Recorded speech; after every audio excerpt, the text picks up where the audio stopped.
So Trish Soulsby and Matt Clark and myself, Susan Schroeder, are going to bring you the races tonight. 11 races we have. It's Colt Day today. You must have had Philly Day yesterday. Yes, and we did. Colts today, so it's going to be an action-filled night. Featured. Yeah. I see that Jeff Neisanger won 3 races last night, and the fastest of those, the 3-year-old Philly Pace, was 1:57.4. But we took Jeff off a lot of horses tonight, so I wonder if he's not going to be here at all. We did, Doug Ballinger gave us the driver changes, and we did replace Jeff Neisanger. And it looks like it's made a very busy night for Mark Winters. Yes. He got most of the drives, Mark most of Winters the assignments. Jr., yep, he certainly did. So like we said, it is just a beautiful night. They had a nice, what they used to call a horseman's feed over in the barn area. They fed the horsemen last night and tonight. The Mercer County Honors Horsemen's Association is really an active group. They do a lot of stuff. They made a beautiful program. It's so nice. We'll give you some of that trivia from that program. That'll be good. And later on in the program. But yeah, it is a nice night. We're starting off tonight with the 2-year-old Colt Pacers. It looks like we have 3 divisions of that tonight, the 1st, the 5th, and the 10th.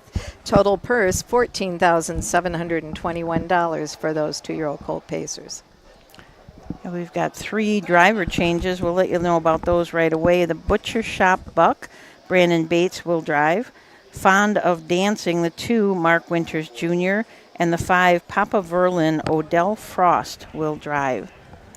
For those of you that brought passports up yesterday, if you're back here at the fairgrounds today, be sure to come up and see Susan or myself. We do have stickers today. Yesterday, we just had to give you a check mark and some initials. In fact, one of the ladies was saying, as she was getting her things, her name was Terry Bennett. She said, I walked all the way from the back stretch up here to get a sticker. I said, it doesn't matter. These count. Yeah, yep, absolutely. We just... the next time you're someplace, we'll just put a sticker over one of our initials. So, St. Louis Jr. We're all out. Not sure what he said there. Did that make any difference in the standings that you know of yesterday with Jeff having a good day? You know, I did not get driver standings updates. I did not get those. I got horse updates. The Ohio Fair Championship points are updated through yesterday, but I didn't get any of the drivers. Well, according to Jeremy, it's really close between he and Mark St. Louis Jr. Okay, that looks like the post parade is coming. Let's turn it over to Doug Ballinger for the post parade of this first race.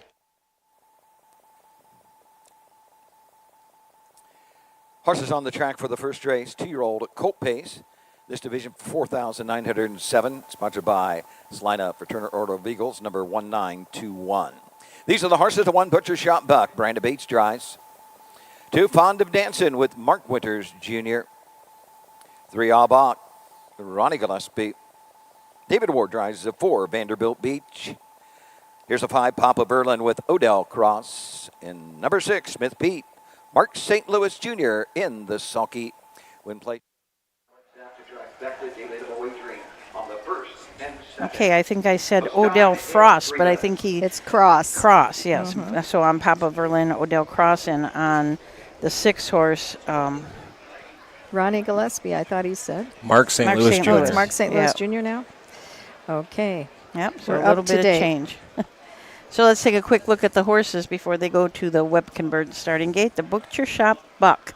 Deborah Schwartz trains. Owners are Jeff Fout Racing and Brian Carsey. Brandon Bates, as we said, is the driver. This is a well-said colt out of a Real Artist mare, Real Lady Katie. 6 starts on the year, 2 wins, 2 starts back, 1 at Wapakoneta, and by 4 lengths, paced in 2-2, last quarter in 27-1. That was a really good mile at Wapakoneta. And then 4 starts back, won a Buckeye Stallion Series at Scioto Downs in 55-1. The 2 horse is Fond of Dancing. Mark Winters Jr. gets the call on this 2-year-old Dancing Yankee, trained by Jeff Neisanger and owned by Kathy Gorby of Huntsville, Ohio. Now, this one's been very consistent this year. 7 starts, 1 win, 3 seconds and 2/3 for only missing the board 1 time, as we say. Also, this Dancing Yankee gelding is particularly fast. We see 3 back in a Buckeye Stallion Series. From the 9 hole at Scioto Downs, he made it to the front, finished third, was race timed in 1:54.3 with the final quarter in 28.4.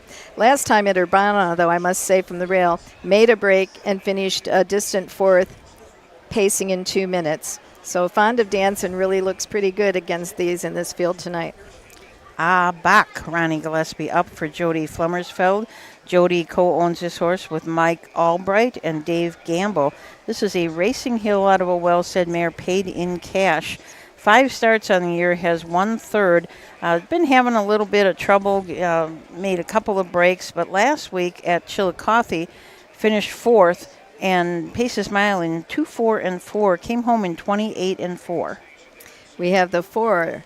David Ward gets the call for trainer Christy Noble. The name, Vanderbilt Beach. It's a down by the seaside gelding out of Into Thin Air by Art Major. Has made 6 appearances in his freshman year with 1 second and 1/3, $2,359. Was third last time out at Urbana. Paced in 2:01-2 with a final quarter of 30-4. Did have a 28-2 final quarter, though. Back at Eaton, 3 back. At Xenia, made a mistake from post 3 and finished 5th by a distance. That's Vanderbilt Beach. Papa Verlin, Susan Miller is the trainer. LNS Racing and Dale J. Miller are the owners. This is a well-said. Odell Cross is up. And this is his first lifetime start. And the 6, Smith Pete, is owned by Sean G. Smith Peters. So I think there's clever wordplay with that name. Smith Pete, owned by Sean G. Smith Peters. Trainer Randy Smith. It's a 2-year-old Western Vintage out of Southwind Madonna by Cam Luck. Has had 8 starts with 2/3, $3,149 earned. Was at Urbana last time out, finishing 4th and pacing in 2:02-2. Its fastest mile was at Lebanon back on July 15th, where he finished the mile in 2:01-4. He does show one final quarter that was pretty snappy over at Sydney, 27-3. That's Smith Pete. Did I say that Mark St. Louis Jr. is the driver on that one? So they're kind of gathering up on the backside. We've got people, Gary said at least one person from Las Vegas is watching. Oh, God. Well, I happen to, I was looking at this. We don't see a lot of women trainers either. We talk a lot about Rosie Weaver, but we have Jody Flommersfeld and also Susan Miller. They're on the 3 and the 5 horse. And it seems like these ladies are newer to training. Jody Flommersfeld started in 2016, so about 8 years. Susan Miller, I believe she must be Luann Miller's wife, maybe? I believe so. Yes, and she's just been training for 3 years. And then we also Deborah Schwartz on the 1. So we've got 4. That's right. 4 female trainers out of and 6. And Christy Noble. That's really interesting for a change. That is. Accent on the girls, on the boys' pace. Right, so we're going to turn it over to Doug Ballinger for the call of this first race, the first of 3 divisions of the 2-year-old colt pace. 2-year-old colt pacers for $4,907, sponsored by Celina for Turner Order of Eagles, number 1921, are all in behind the Mike Wepkenberg starting gate. Here they come.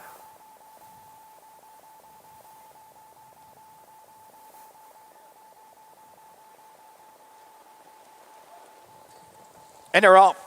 Fond of Dancing between horses for the lead. Butcher Shot Buck to the inside. Albach will take a seat third into the turn. Vanderbilt Beach is 4th. Papa Verlin is 5th. And the Trader Smith Pete around the opening turn, heading to the opening 8th and guiding them up the backside is Butcher Shot Buck. But here comes Fond of Dancing up on the outside. Albach is 3rd. 4 back to Vanderbilt Beach. Then it is Papa Verlin and Smith Pete can see them all. They're in straight alignment as they move on over to the opening quarter. The leader is Butcher Shot Buck. Fond of Dancing will take a seat 2nd. 3rd is Albach, 4th Vanderbilt Beach, 5th Papa Verlin, and Smith Pete trails the field.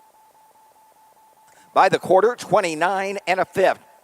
Butcher Shot Buck has the lead. Fond of Dancing is 2nd with Albach 3rd. Vanderbilt Beach is 4th. Papa Verlin 5th. And Smith Pete, he's the first to move. He's now 6th, now 5th on the outside as they pass the stands and come on over to the half for the first time.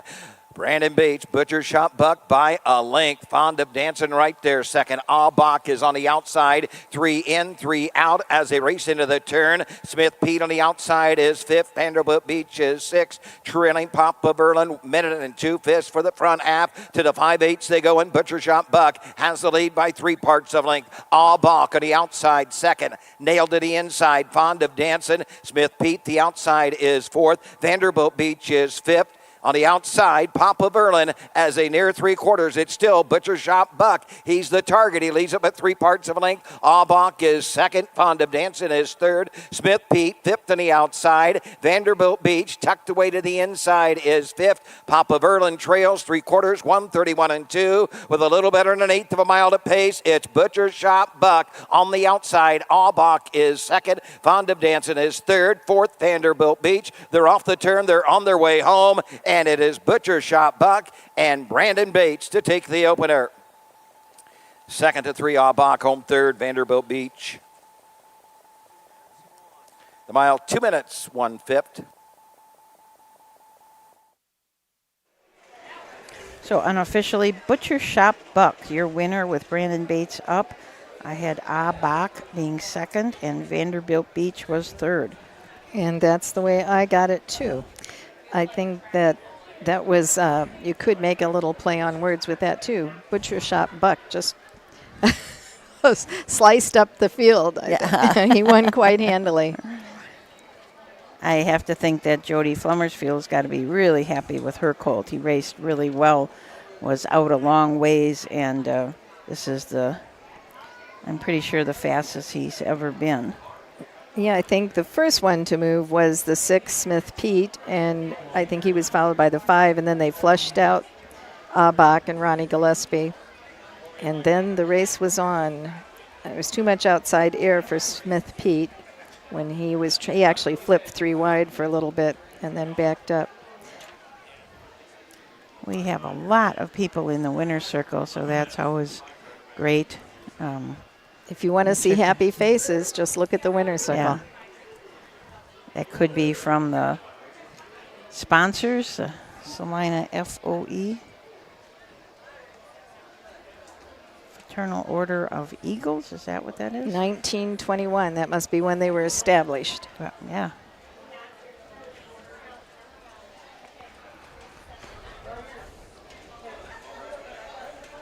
So as was posted here, the Mercer County Fair program can be found at harnessracingohio.com, as well as the rest of the programs for tonight. We're in 3 different spots tonight, so everybody will have a lot of places to look. We're at Zanesville. Post time was 6 o'clock, same as us, and Troy is 6:30.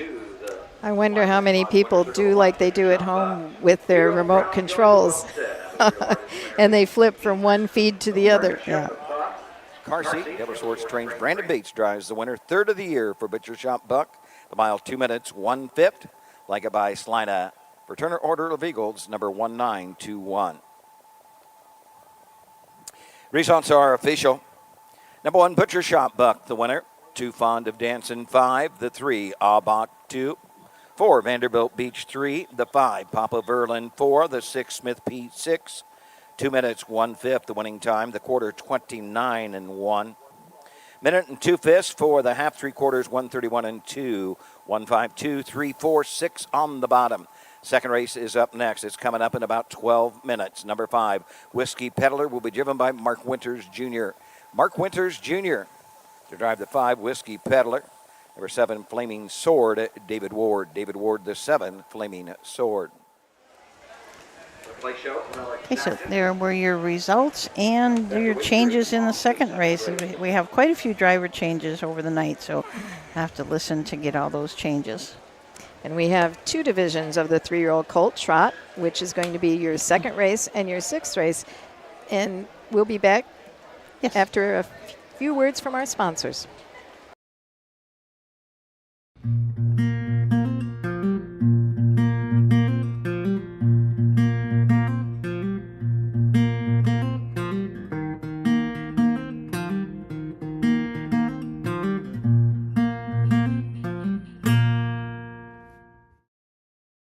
first ever Mercer County Fair was held in October of 1852. Admission cost was 25 cents for the one-day event. Reports say competition was light, so no premiums were rewarded to exhibitors. Small fairs were attempted for the next 3 years, but lack of interest and support led the Mercer County Fair to take a decade-long hiatus. Thankfully, in 1868, the local agricultural society reorganized, announcing that the Mercer County Fair would return bigger and better than ever before. The fair moved to Celina and extended to 3 days. The event would become annual from that year forward. Just before the turn of the 20th century, the present fairgrounds was purchased by the society. Quickly, a first-class regulation track and grandstand were built to keep up with public demand for harness racing. In time, a horse barn was built to provide year-round training. In 1909, the world champion pacer Dan Patch even visited the Mercer County Fair. Today, the Mercer County Fair is a member of the Ohio Colt Racing Association and hosts 2 days of live-action harness racing. Hi, I'm Dean Gillespie, and I want to tell you about the Ohio Colt Racing Association. There's 19 member fairs, and they sponsor the Partial Futurity in Greenville, Ohio. You need to race in the OCRA. Great racetracks, great people. Bring the kids and come out to the fair, and remember, fair time is fun time.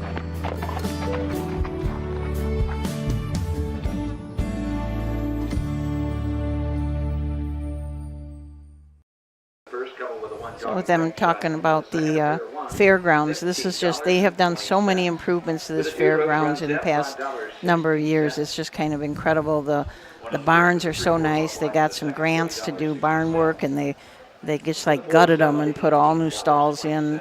They have a very large event center, and they're going to be building an even bigger event center next to that. So they just have done a really nice job keeping this fairgrounds up. So you would say that the Mercer County Fair is growing and adding additional things all the time. We've got those nice screens out in the infield there. They aren't quite jumbotrons, but they're pretty nice size, which shows you all the action going on here at the fair.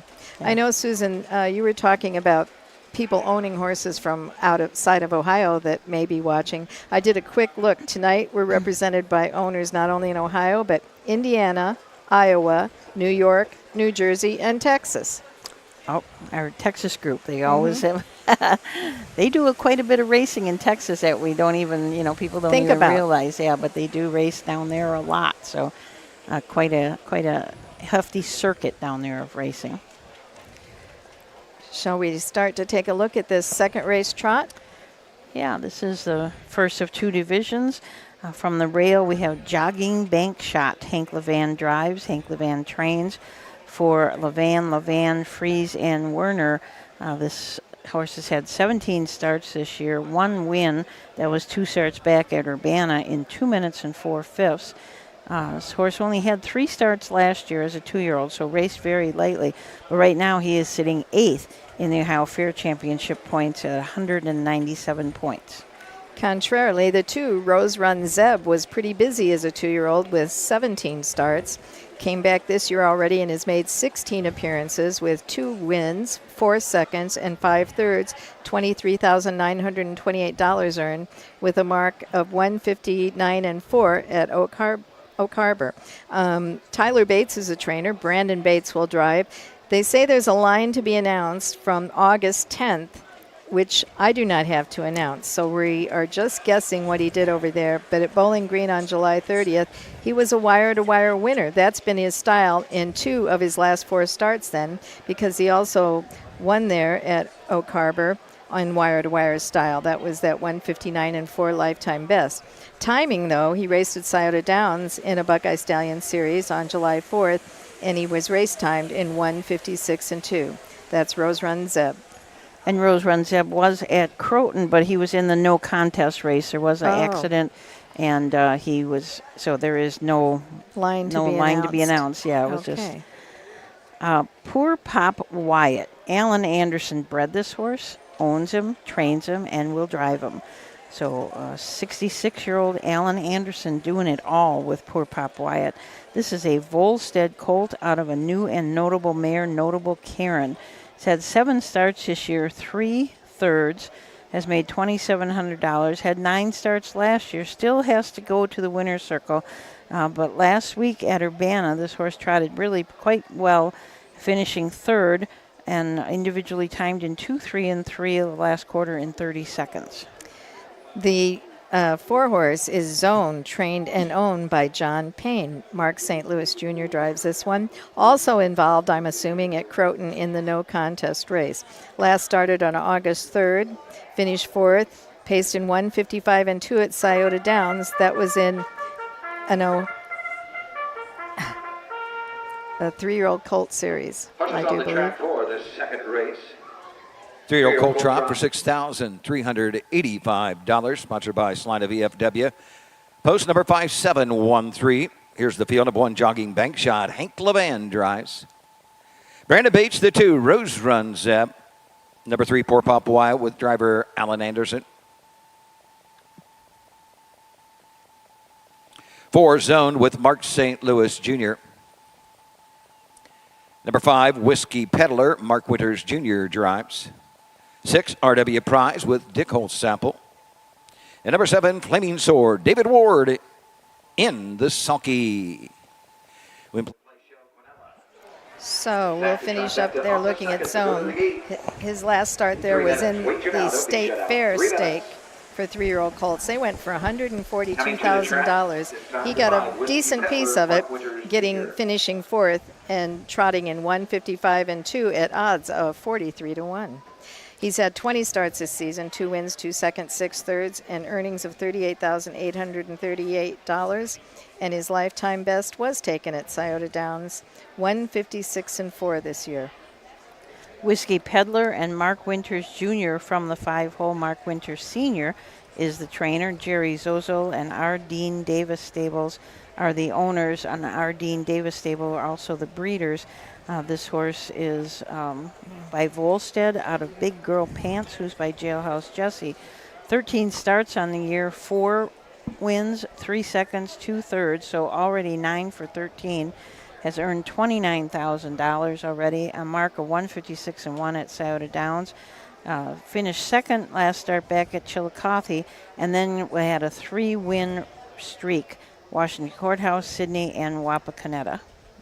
Richard Holsapple will be behind the 6 RW Prize. This one trained by Ronald Walber, also owned by Ronald Walber of Versailles, Ohio, as we say in Ohio.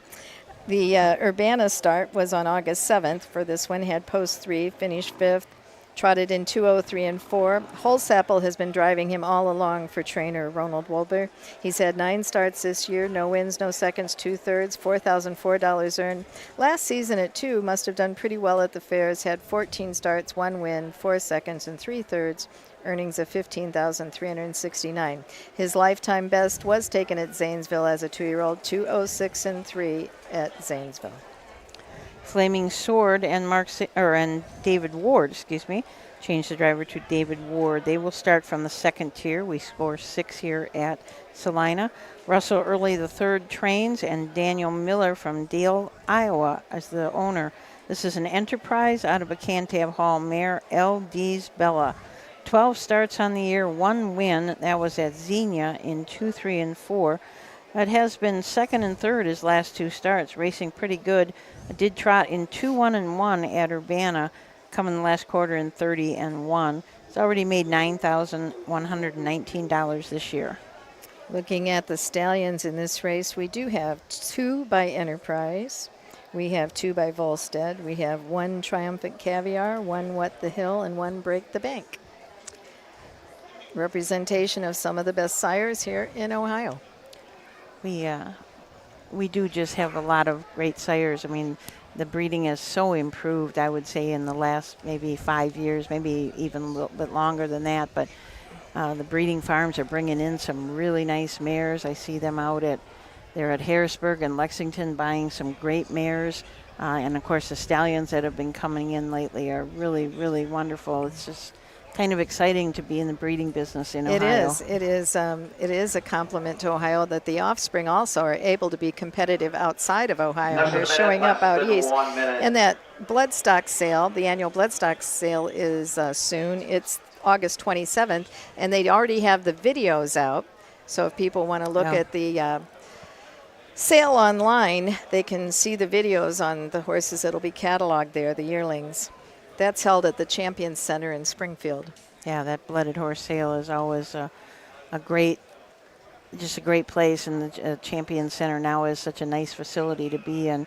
I especially like it for the November, when they have the November and the February sale, because you're all in under one roof. And It's really nice, really. You can stay comfortable, is what you're telling me, yes, Susan. absolutely. You can just sit there Starter nice. has And called him to the gate.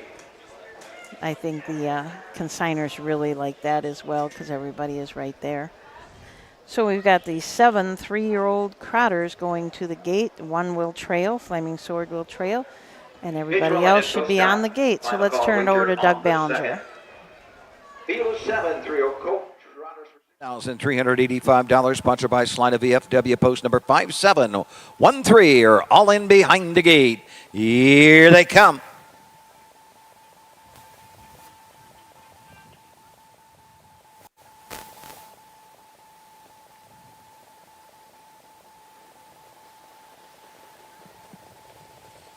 They're up and trotting. Whiskey Peddler on the far outside. The inside. Rose runs Zeb into the turn. Zone comes out in third. Jogging Bank shot the inside fourth. Into the turn. Flaming Sword is fifth. Sixth is Sport Pop Wyatt. Trailing the field. RW Prize as they head up the backside. Rose runs Zeb. Brandon Bates on the front end by a length. Nose to helmet to 5. Whiskey Peddler racing third is Zone. Fourth is Jogging Bank shot. Fifth to the backside, Flaming Sword. Second to last is Poor Pop Wyatt. Seventh and last, off stride is RW Prizer in straight alignment by the opening quarter. First to move, here comes Zone. Mark St. Louis Jr. now third and moving up on the leader. Rose 1 Zeb racing third. Whiskey Peddler 29-2 for the opening panel. Racing next is Jogging Bank Shot, and Levan takes a peek to the outside with Jogging Bank Shot, and Jogging Bank Shot is followed closely by Flaming Sword as they come on over to the half, trailing the field. Poor Pop Wyatt, they're at the half, hung on the outside, Zone the long mile. Rose Run Zeb is second, racing third as they move into the turn. That is Whiskey Peddler, and Jogging Bank Shot is out on the move on the outside fourth. They're halfway home, 59-3. Flaming Sword tucked away to the inside six, and Poor Pop Wyatt trails the field. Down the backside they go. Rose Run Zeb, the leader, will guide him over to the 3/4. Zone to his outside, coming 3 wide. Flaming Sword now fourth, now third on the outside. Inside Whiskey Peddler into the far turn. Jogging Bank Shot trailing Poor Pop Wyatt. Still there. Rose Run Zeb by a length. As they pass 3/4, they enter the far turn. Whiskey Peddler to the inside. 3/4, 130 and a fifth. Racing third on the outside is Zone. Coming 4 wide. Jogging Bank Shot. Nowhere to go for Flaming Sword. They come to the top of the stretch. It is Rose Run Zeb. Whiskey Peddler is second through the lane. Flaming Sword making up ground on the inside, coming to the line. Brandon Bates will sweep the early double. Rose Run Zeb. Second to 5, Whiskey Peddler. Third to 7, Flaming Sword. The mile, 2 minutes, 2/5.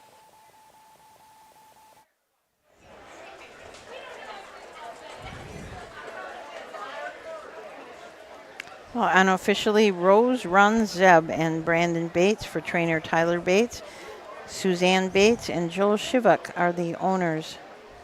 Then they call the 5 Whiskey Peddler for a second, and perhaps Flaming Sword was third, the 7. Yeah, I kind of lost him after that.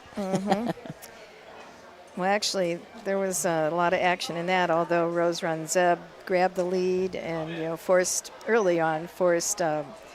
Whiskey Peddler in the hole. I believe it was Whiskey Peddler in the hole. And then later, when Jogging Bank Shot made a move, he was following Zone, and he actually got forced 3 wide, so lost a lot of ground. Lots of action. There certainly was. 2 minutes and 4/5 for the 3-year-old Colt trot, and the 2-year-old Colt pace went in 2 minutes and a fifth. The track's pretty good tonight.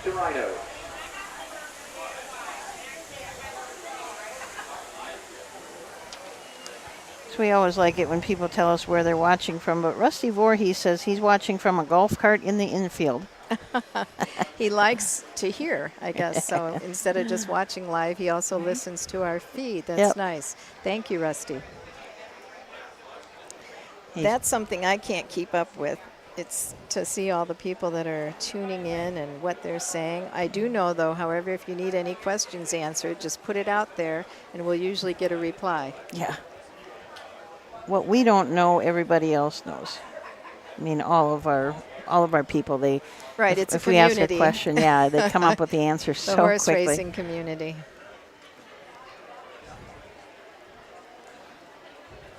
Into the Celina Loose Lawn Circle, you win the second race. 3-0 Colt Trot for $6,385. Blanket by Celina VFW post number 5713. The 2 Rose Run Zeb. 3-0 Big Go to Son of Triumphant Caviar to the Burnt Hanover Mare. D'Amica Sealster, third of the season for the winner Rose Run Zeb. Owned a partnership of Susan Bates and Joel Chevek of Ohio. Tyler Bates trains. Brandon Bates gets his second winning drive of the evening. The mile 2 minutes, 2/5. Results are official. Number 1, Jogging Bank Shot 6. The 2, Rose Run Zeb, the winner. The 3, Poor Pop Wyatt 5. 4, Zone 4. 5, Whiskey Peddler 2. The 6, RW Prize 7. And 7, Flaming Sword 3. 2 minutes, 2/5. 29 and 2, 59 and 3, 130 and a fifth, 6-1-5, 4-2-7-3 on the bottom.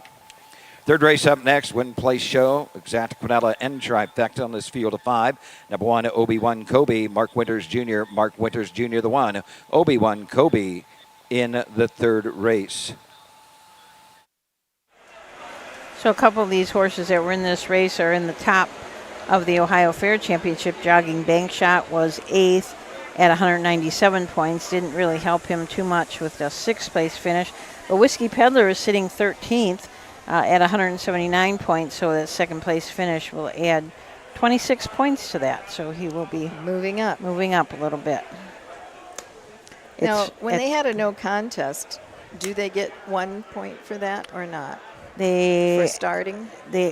everybody except the unoffending horse or the Okay. offending horse Okay. gets 15 points. Oh, They okay. get 15 points. Thank you, And Susan. as well as a cancellation, we That's had. one of those things, I wondered about. Yeah, at Berea, the whole card got canceled, and everybody will get 15 points for that yet. The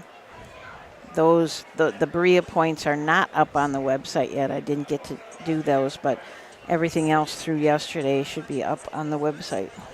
Those are just a few of the tasks that keep Susan busy at the Ohio Harness Horsemen's Association. We'll probably check in on more things that she does after this message from our sponsors.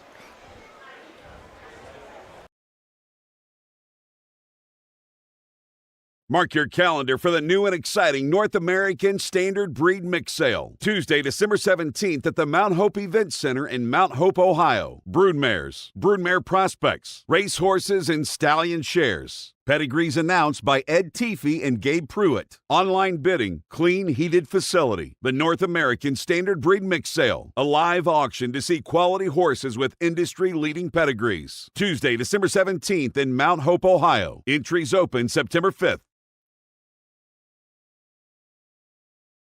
When you need supplies for your horse, one name stands out: Big D's. Since 1976, Big D's Tack and Vet Supply has been the equine experts you can trust. Whatever your horse needs is available at Big D's Tack and Vet Supply.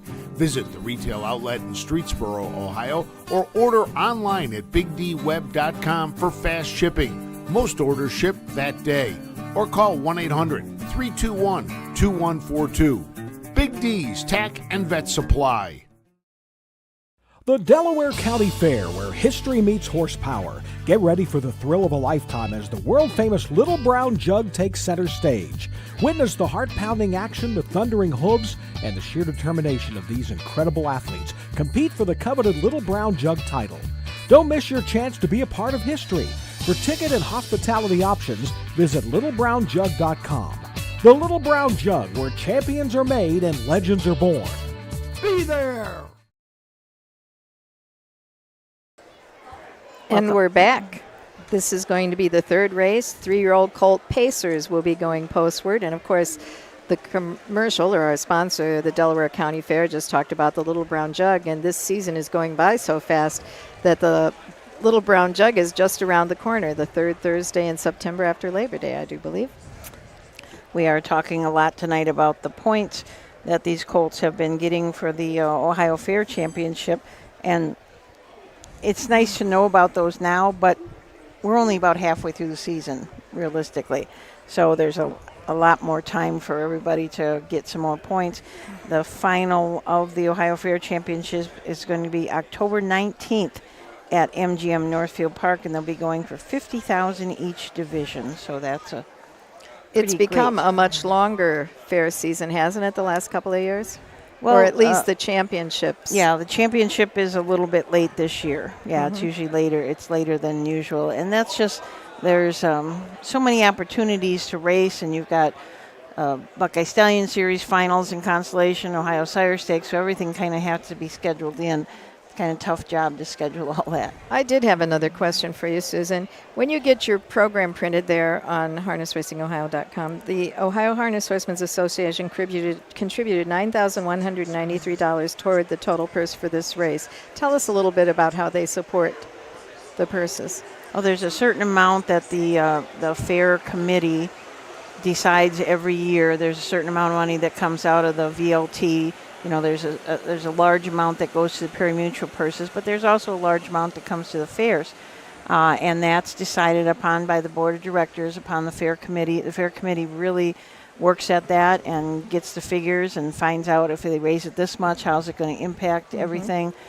So they take those jobs very, very seriously and make those decisions in the spring as to how much money is coming out. Well, this is the first division of the 3-year-old colt pace, and it is a short field of 5. From the rail, we have Obi-Wan Kobe. This one is driven by Mark Winters Jr., trained by Jeff Nysonger. It's a Fear the Dragon gelding out of Always Sunday by Liz Mara. 15 starts on the year, 3 wins, 1 second, 1 third. $10,613 in the bank, and 158-2 at Wilmington is the best mile. We'll come back with Obi-Wan Kobe after we look at our post parade here with Doug Ballinger. These are the horses for the third race, 3-year-old colt pace, $6,472, sponsored by Celina American Legion Post, number 210. Number 1, Obi-Wan Kobe, Mark Winters Jr. drives. 2, Madeline's cruising up with Sean Barker this second. Here's a 3 all lathered up, Brandon Bates. 4, Legendary Noble, the driver, David Ward. And number 5, 3 Margarita Shot, Mark St. Louis Jr. in the sulky. Horse will take 1 score and go. All right. Obi-Wan Kobe, the 1 horse. Last started at Urbana, finished 4th, came home a final quarter in 27-4, mile in 2:01. It was the favorite, the betting favorite in that race with Jeff Nysonger aboard. He's not here tonight. As I mentioned, Mark Winters Jr. will drive this one. Came out of the Ohio Select sale for $22,000. Did not post any victories last year as a 2-year-old, but his sole victory, his lifetime victory, came on July 15th at Lebanon. From post 2, went in wire-to-wire style, winning by 4 3/4 lengths in 1:59-2. Was scratch sick, 2 starts back, seemed to rebound with that 4th place finish, and once again tonight has the post position 1 for the second time, it looks like, in recent history. Madeline's cruising up, and Sean Barker II have the 2 hold for trainer Logan Rowe and owner Matt Rowe. This is a lather up out of a Yankee Cruiser mare, Spring Cruise. Won his last start at Urbana and won by 12 lengths in 156-3. Last quarter in 27-2. Also won earlier this year at Scioto Downs in a horse and geldings downwinners of 2 in 155. And had won another time at Scioto Downs that we don't show on our past performance lines in 54. So this colt has been some big miles at the racetracks. I wonder, you always wonder about the names, you know, we talk about that so often, and Madeline's cruising up. The breeder is Madeline Farm. Very nice. The 3 horse, all lathered up, has been very busy this year. 21 starts already, 4 wins, 4 seconds, 5 thirds. Earnings of $25,767, and his best mark, 156 at Miami Valley Racecourse, but he's very consistent. If you look at his last 6 lines, he has not finished worse than 3rd. has had a trio of wins, 2 seconds and 1/3. So doing very, very well. Philip Groves trains this one. Brandon Bates will be in the bike. Philip Groves also trains along with Myron Kester of Sydney, Ohio. So all lathered up. Basically is the most experienced horse in the field anyway. Had a decent year last year at 2, making 18 appearances. So lifetime, he's done pretty well. 39 starts, 7 wins, 10 seconds, and 9/3. I would say that's a money getter. That's a very consistent horse. Absolutely. Legendary Noble and David Ward from the 4-hole. Chrissy Noble is the trainer. Norman Ray Racing, LLC from Xenia, the owners. This is a bit of a legend N out of a life sign mare. This is my life. 13 starts this year, 2 wins, 1 second, 6 thirds. So this horse really likes to be third. 9 of 13 first, seconds, or thirds. Already earned $22,000. A mark of 55-2 at Scioto Downs. Won his last start at Xenia in 2 minutes and a fifth. Come in the last quarter in 28-2. The 5 horse is a 3-year-old gelding by Pet Rock out of Real Love by Real Desire. The name, 3 Margarita Shot. Trainer Randy Smith and owner Jessica A. Smith of Xenia, Ohio, have Mark St. Louis Jr. at the lines with this one, who's been a big winner this season, winning half of his starts, 7 out of 14, backed up by 2 seconds, earnings of $32,089, and perhaps the swiftest in the field with a lifetime mark taken at Miami Valley of 152-1. On a real win string here, 4 wins strong, only interrupted by a second where he made a break 5 back, and then was a winner before that. So 3 Margarita Shot, see if he can increase it to 5 in a row in Ohio.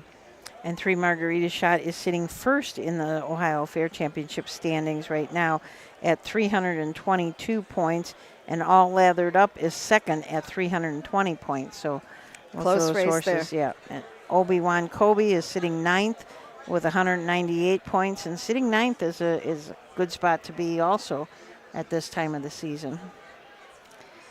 Yes, it is. And, there's so many positive things about racing your horses at the fairs. A lot of times you have shorter fields than you do at the pari-mutuel racetrack. And for a younger horse that doesn't have everything ironed out, it's a good place to go. Yeah, absolutely. If you make a mistake, it's not that bad for you. You always can come back next week or in a few days and try it again. And especially it's good to come to Celina because this is the home of the world's largest inflatable duck. Oh, and where is that duck? It's right out there. We can just barely see him, but we've got the world's, at least that's what Rusty Voorhees said, the world's largest inflatable duck. So it's kind of a special place to come. Let's turn it over to Doug Ballinger for the first of 2 divisions of the 3-year-old colt pace. 3-year-old colt pacers, field of 5 for $6,472. All in behind the Mike Wepkenberg starting gate, sponsored by Eagles Lodge, number 1291. Here they come.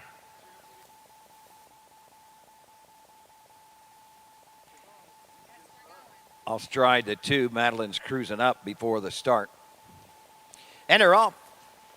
Going for the lead, that's All Lathered Up to the inside. Legendary Noble, the outside. 3 Margarita Shot. Comes out in third as they move into the turn. Obi-Wan Kobe is fourth and trailing the field. Madeline's cruising up at the opening 8. Down the backside to the opening quarter. They going up on the outside. 3 Margarita Shot. Mark St. Louis Jr. to the front. All Lathered Up on the inside. Doesn't want to give it up. Legendary Noble next. Obi-Wan Kobe and Madeline's cruising up, and the battle's on the front end. The inside, All Lathered Up, hung out into the turn. Legendary Noble around the turn. Legendary Noble back to the inside and backing off and taking a seat. 3 Margarita Shot, 27-3 for the opening quarter. Obi-Wan Kobe is fourth and way back. Madeline's cruising up, trails the field. They pass the stand for the first time and come on over to the halfway point on the front end, showing away Brandon Bates and All Lathered Up. The 2-hole trip to Legendary Noble racing third. 3 Margarita Shot, fourth Obi-Wan Kobe, 3, and way back. Can see them all. Madeline's cruising up as they race past the half.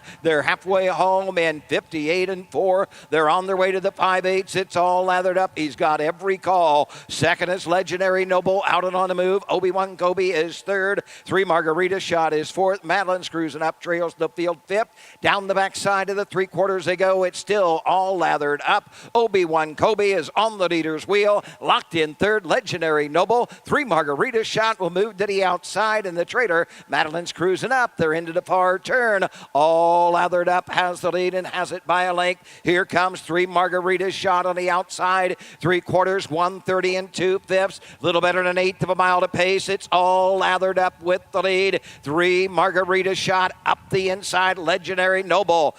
Down the stretch they come. It's all lathered up.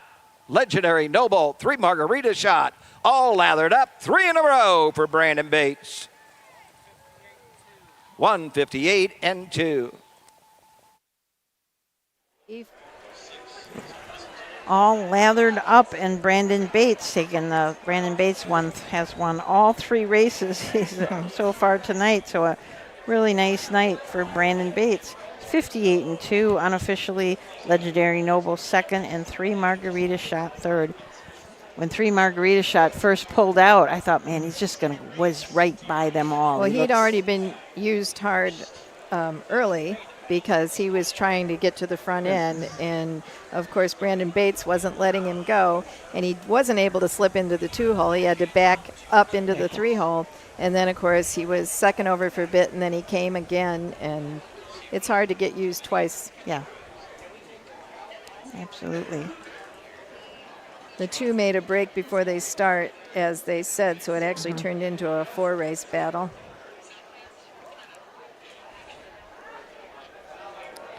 So this race is sponsored by the Celina American Legion Post 210. We'll be bringing that blanket out and displaying it. Yesterday they finally stopped putting it over the horse because it was quite breezy, and some of the youngsters didn't like the blanket flapping around. Yeah. But it's a lot stiller this evening. Track record here, pacing track record is 154, back from 2018. Well, I can imagine that could happen here with their track. It's limestone, pretty fast. And whenever you hear first quarter in 27.3, you kind of go, oh, maybe we're headed for a track record. He slowed it down, though, 31 and 1 second quarter to get to the half in 58 and 4. There's a load of people coming in the golf cart. Moving into this lineup, Moose Lodge winner circle. Winner the third, 3-year-old Colt Pace for $6,472. Number 3, all lathered up. The 3-year-old Bay-Golded son of Lather Up out of the Western Hanover mare. Moonlight Delight, 5th of this season for all lathered up. Phillips Groves, Byron Kester's own. Philip Groves trains. Brandon Bates takes 3 in a row.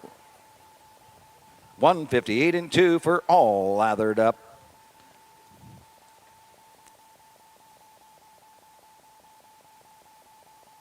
Like a bias, Celina American Legion Post 210. Here's the way they finished. The 1, Obi-Wan Kobe, 4. 2, Madeline's cruising up, 5. 3, all lathered up, the winner. 4, Legendary Noble, 2. 5, 3, Margarita's Shot, 3.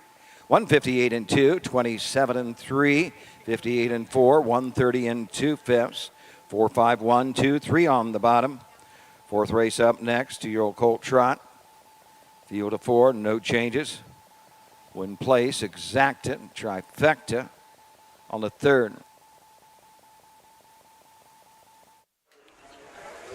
So as I mentioned before, they have the world's largest duck here. They've got this huge statue out in the front, the Sasquatch, I think they call it, Nelson.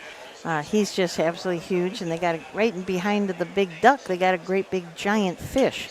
It has to be 20 feet long. So this is So they probably have a lot to put up when they're doing the fish and the duck. I'm sure they're not up all year long. The I wouldn't think so. Statue might be. Yes, statue is, yeah. But yeah, they had the duck had a leak last night, so they had a tire company came and patched him today so they could blow him back up.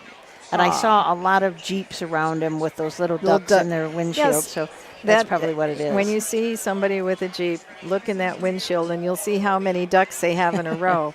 Some have a lot more than others, but they collect them. So I think that's got something to do with the big giant duck we have here.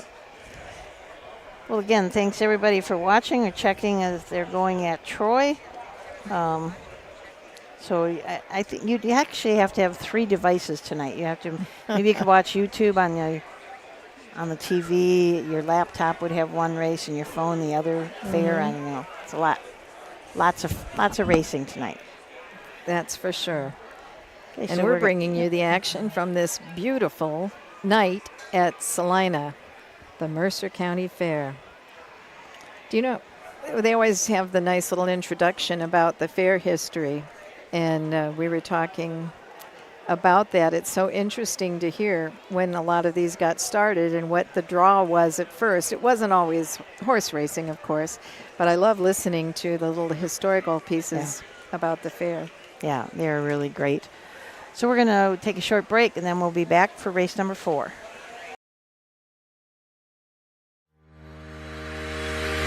Own a little and love it a lot. TheStable.ca is an award-winning fractional ownership operation. Buy as little as 1% of a racehorse and experience 100% of the thrill.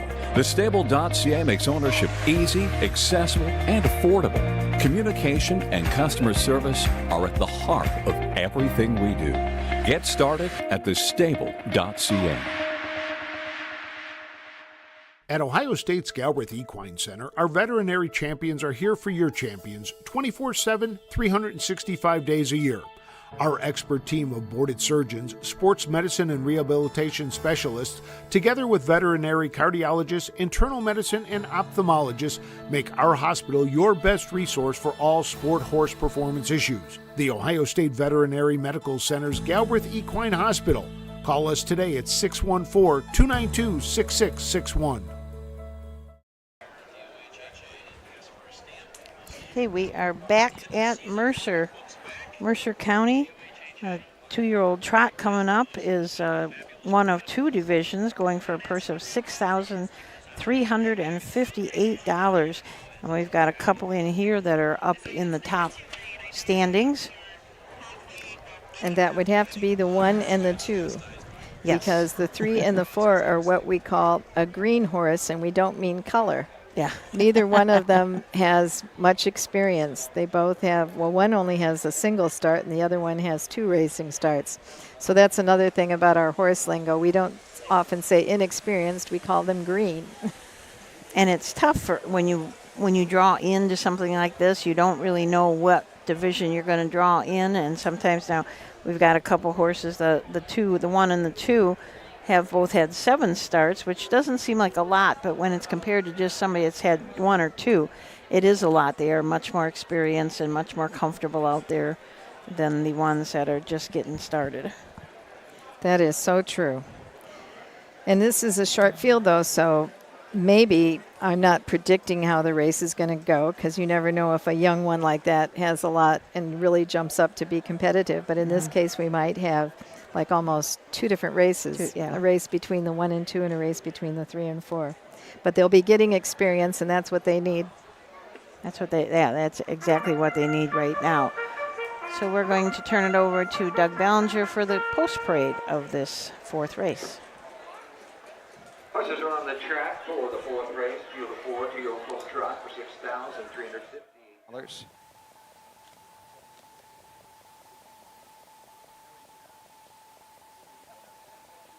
Blanket by For You Office Supply. These are the horses. Number 1, Full Moon Howl, Randy Smith drives. 2, Dublin's Date Night, Cody Greeno. The 3, Smoke One for Me, David Ward. The 4, Cheer Him On, Bruce Schmidt in the sulky.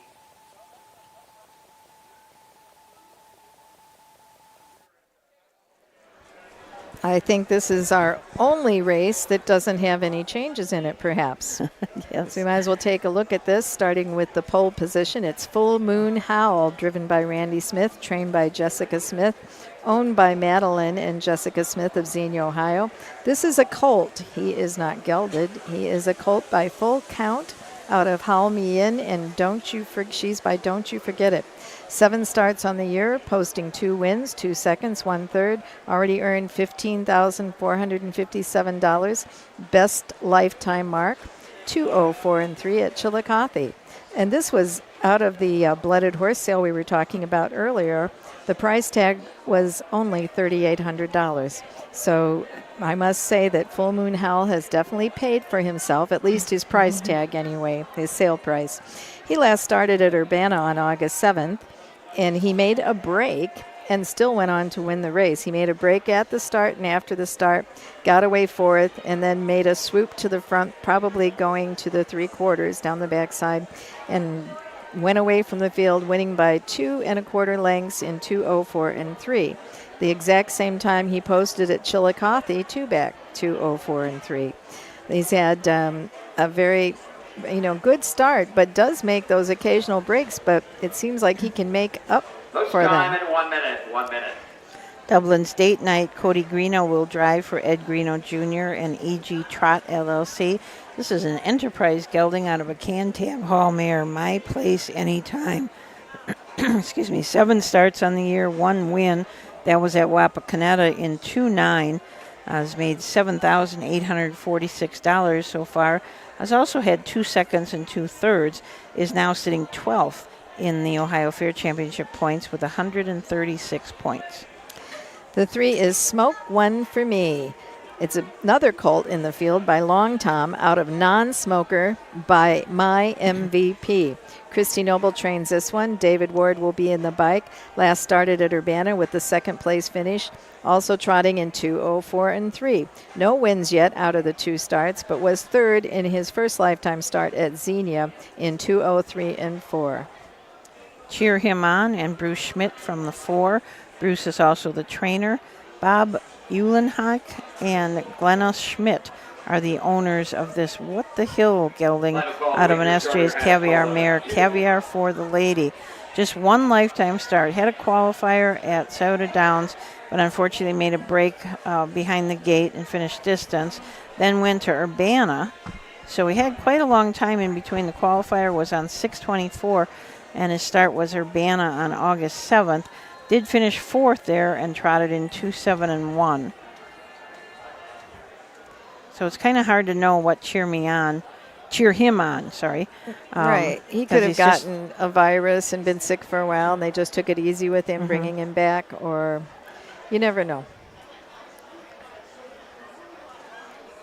So just like babies and youngsters, the young ones get sick kind of easily, even though they get vaccinated and such, and they ship into these fairs and ship into the track, and they're around other horses. It is post time. Yep, just like sending your kid to kindergarten. Exactly. They're all going to get sick right away. For you, Office Supply. Okay, so we're going to turn it over to Doug Ballinger for the call of this 4th race, the 2-year-old colt trot, just 4 in it.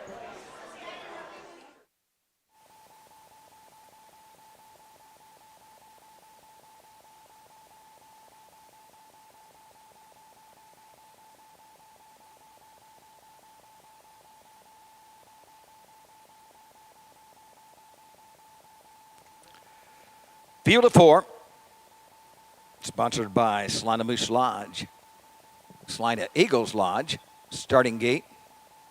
All in behind the gate, here they come.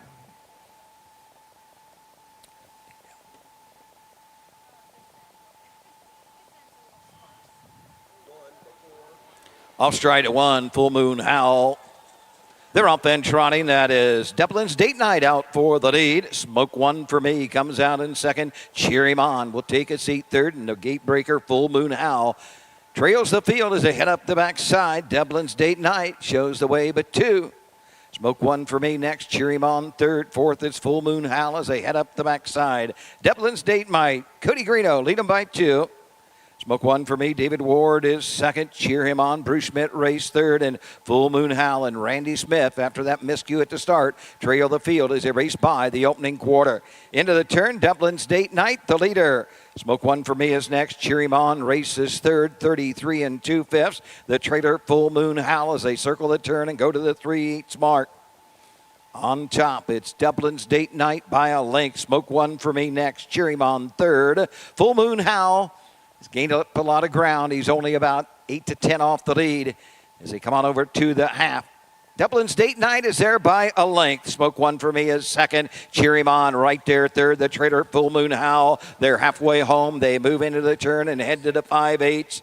Dublin's Date Night has them by the half, 106 and 3/5. Racing next, Smoke One for Me. Cheer Him On third. Full Moon Howl is the Trader and moves to the outside. Down the backside they trot. It's Dublin's Date Night. Smoke One for Me next. Cheer Him On is third. Full Moon Howl moves to the outside. Now fourth. They're at the midpoint of the backside. It's still Dublin's Date Night by a length. Smoke One for Me is next. Cheer Him On to the inside third. Full Moon Howl is fourth on the outside. They're into the far turn. Still Dublin's Date Night. He's there by a length. Smoke One for Me. 3/4, 138 and 3. They circle the far turn. And the leader is Dublin's Date Night. Smoke One for Me on the outside is second. Full Moon Howl is third. Cheer Him On the inside fourth. They're off the turn. They're on their way home. It's Dublin's Date Night. On the outside, Smoke One for Me. Coming to the line, Smoke One for Me.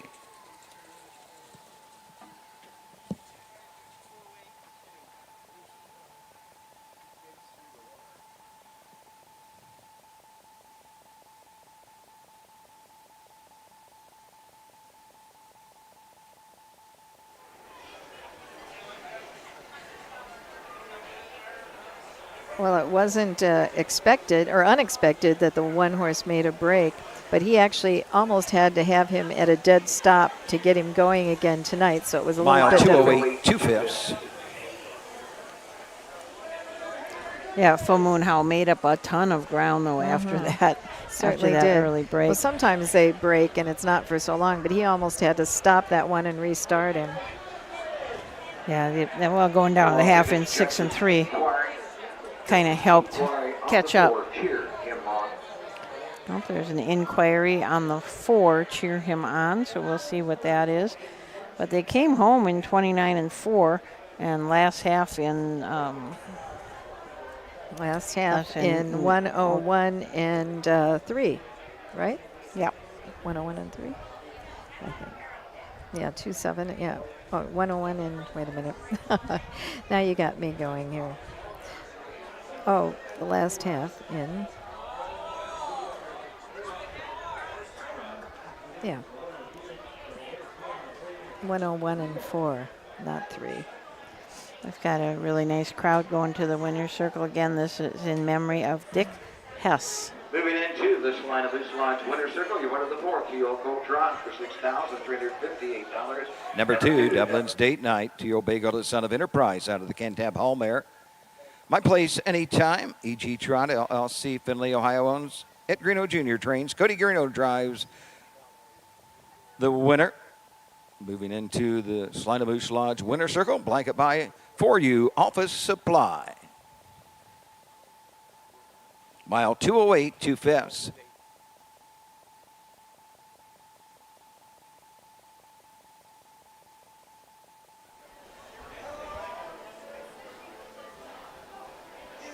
Not counting the driver, there were 21 people in the winner's 3, circle. Smoke One for Me. Norman Ray Racing, Zinio, Ohio. Christy Noble trains. David Ward. And that was including 4 real young ones that were being held by parents. 21.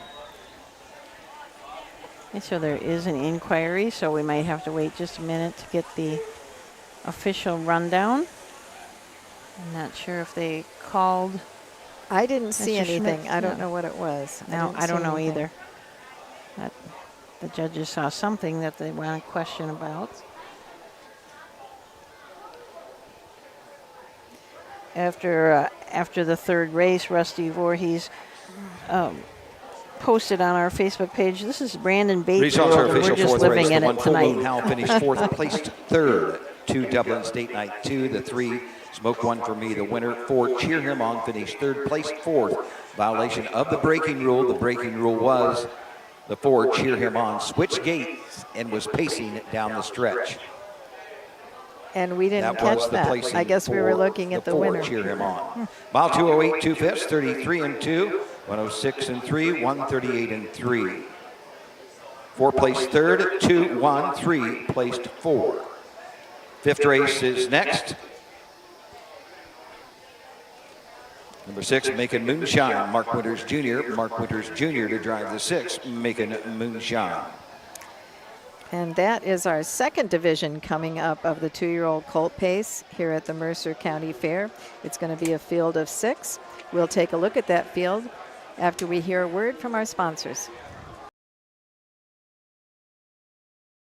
For over 50 years, Midland Acres has provided top-quality Ohio-bred colts and fillies. As a third-generation farm, we understand the importance of delivering well-cared-for and well-mannered yearlings. Get in the winner's circle with the yearlings by Fear the Dragon, Yankee Cruiser, Long Tom, Summa Cum Laude, Ready for Money, and Bit of a Legend. See our yearlings at the Blooded Horse Sale August 27th and the Ohio Select Sale September 13th.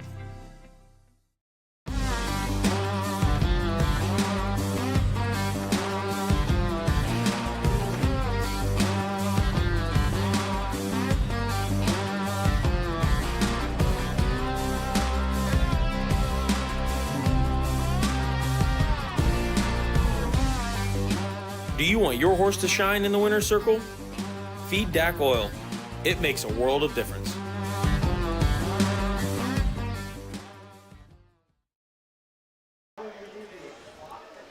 Are you showing the giant duck?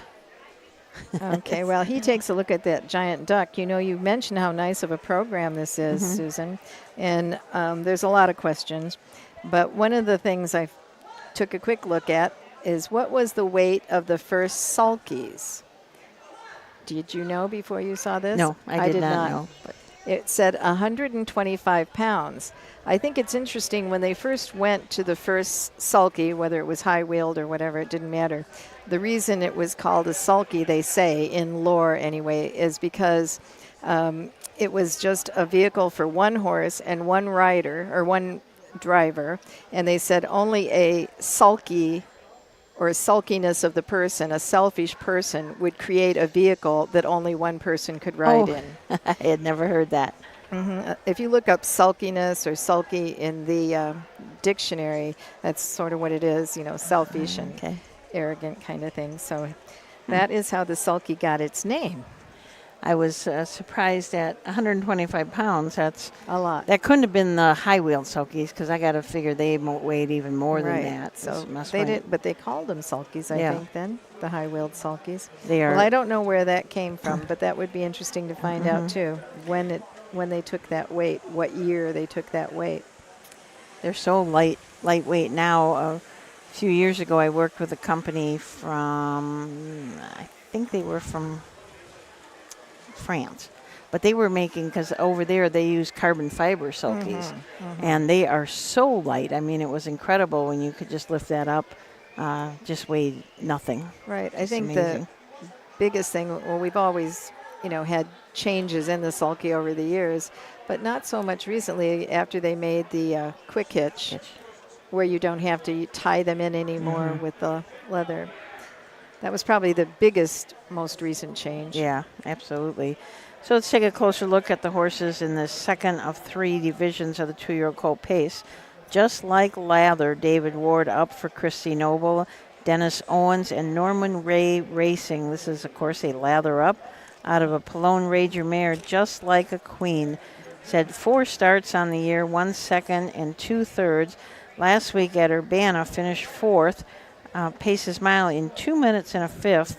Also had a qualifier early at Scioto Downs where he paced in 58 flat. Ronnie Gillespie will be in the sulky with number 2, Sir Malachi, trained by Thomas Litt. It's a Do Me That Again out of Southside Cami by Cam Best. Ronald Love is the owner. He's from Westerville, Ohio. This particular youngster has made 5 starts this season, no wins yet, but has had a second and a third. Most recently started at Urbana in a Buckeye Stallion series from the second tier and finished 4th, 13 and a half lengths beaten, but paced in 2:01 flat. at Scioto Downs in a non-winners a one-pair mutual specifically for 2-year-old colt pacers. He finished third, and that was on August 2nd, came home in 28-3 and was race timed in 1:56 flat. He was a long shot that night, 61-1, and finished on the board. Sir Malachi is showing good signs, I would say, of improving. Andre L. and Hank Levan from the 3-hole. Hank's the trainer. Levan Stables, M. Levan, Jay Stickley, and Jay Wildermuth are the owners. This horse is sitting third right now in the Ohio Fair Championship points with 221 points. 2 wins on the year, 4 seconds. His last win was at Eaton in 2-3-2. Also won earlier in the year at Bellefontaine in 2-4-4. This was a $7,000 purchase at the Blooded Horse sale and has already earned $12,548. Robin the Fire will be driven by Sean Barker II, also known as Two Barker, trained by Logan Rowe. This bay gelding is by Catch the Fire out of Robin Me Blind by Stand Forever. 5 starts on the year with a pair of seconds and $8,781 earned. Owned by Matt Rowe of Urbana, Levi Bontrager of Forest, Ohio, and Rush Creek Stables from Rush, Sylvania, Ohio. Robin the Fire was in the Buckeye Stallions series at Urbana and finished second in 1:59-1. Now we're going to get the post parade from Doug Ballinger.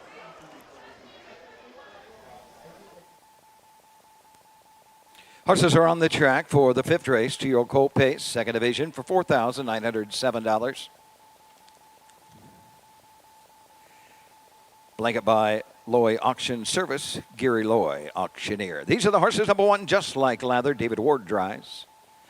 2, Sir Malachi, Ronnie Gillespie. The 3 is Andre L., Hank Levan driving. 4 is Robin the Fire with Sean Barker the second. 5, JB Magic, Brandon Bates drives. And the 6, Make a Moonshine, Mark Winters Jr. in the sulky. Finishing up with Robin the Fire. Those pair of seconds were back-to-back. He was also second at Eaton after cutting the mile. And 4 back, I want to mention that he did pace in 1:54-4 at Scioto Downs, final quarter in 28-2. JB Magic and Brandon Bates from the 5-hole. Tyler Bates is the trainer, and Robert Geist from right here at Celina is the owner. This is a Fear the Dragon out of Type A Gray, who is by Artificial. This horse has just been racing amazing. He is 5 wins out of 6 starts on the year. He also won a qualifier that he was in. He's won 3 Buckeye Stallion Series races, so he's certainly at the top of the standings there. He's sitting 12th in the standings for the Fair Championship points, but this colt was a $12,000 purchase at the Blooded Horse sale. He's already made $34,000. Really interesting story about his name. His name was Fear the Gray Dragon, and Mr. Geist renamed him after 2 of his favorite players, Jimmy Brown and Magic Johnson. So that is why it's JB Magic. But to get a little bit further is this horse, both Jimmy Brown and Magic Johnson wore number 32 on their uniform, on their when they played, and this colt was hip number 32 in the sale. Oh, that's interesting. He must have thought it was fate. Yeah, absolutely. That's so Mr. Geist, the former superintendent of speed here at Celina, and still does an awful lot of work with the track and with the Horsemen's organization here. Well, you are allowed to rename them as long as they have not made a start. I've had a lot of people ask me that if you buy a horse, can you change his name? Only if he hasn't made a racing start. After that, it's too late. We have Deborah Swartz giving Mark Winters Jr. the call behind Macon Moonshine, the 6-horse. This is a Dancing Yankee out of Luna, Hanover by Western Ideal, owned by Bradley Delaney of Wilmington, Ohio. 6 starts on the season, yet to see the winner's circle, 2 seconds and 1/3, $4,894 in earnings. Raced at Urbana in the Buckeye Stallion Series, had the 3-hole, picked up a check, finishing 5th, and paced in 2:02-4 over there. Had a nice second at Wapakoneta, however, on July 30th in the Ohio Fair Stake. Attempted to cut the mile all the way, but did get beat late in the mile, finishing second by 3/4 of a length, final quarter in 29, mile in 2:01 and 1. If we go back further, we see that this colt has had some race times that were pretty good. 155 and 156 and 2. The 155 at Scioto Downs and 56 and 2 at Northfield Park. Oh, five out of the 6 horses in this race had made starts in the Buckeye Stallion Series, and all have gotten some nice points. So we look at this group of horses, we'll probably see this group of horses in the Buckeye Stallion Series finals. And Looking forward to all the finals, but I don't like to rush through the season either. Right. Scott Tarleton just let us know that Sugar Instead set a new track record at Zanesville, 158 and some change. So very nice. 3-year-old Trotting Filly went down to Zanesville, where her owners are from. We talked quite a bit about her yesterday, saying she would be at Zanesville and mentioning that she was brought out in her freshman season by trainer-driver Ronnie Gillespie. And then she was sold and went into the Virgil Morgan Jr. stable and has had 2 great seasons of racing. Yeah, absolutely has. Nice filly. Oh, we've got some really nice colts in here. You know, JB Magic has got to stand out with his 5 wins out of just 6 starts. The fastest of those was 152 and 4 at Scioto Downs. Well, it's always a horse race, and the wings are about to open. The horses are going to line up. All of them are on the gate. It's a 6-horse field, no trailers in this one, and we'll see how it goes. So actually, I said Mr. Geis was the former superintendent of speed. I was wrong. He still is the superintendent of speed here. Yeah, he said, you didn't fire me, did you? Yeah. Field is 6. Teal Pacers, this division 4,000. So let's join Doug Ballinger for the call of this 2-year-old colt Pace here at Celina. Auctioneer. Mike Wechtenberg starting gate. Sponsored by Eagles Lodge, number 1291. All in behind the gate. Full gate of 6. Here they come.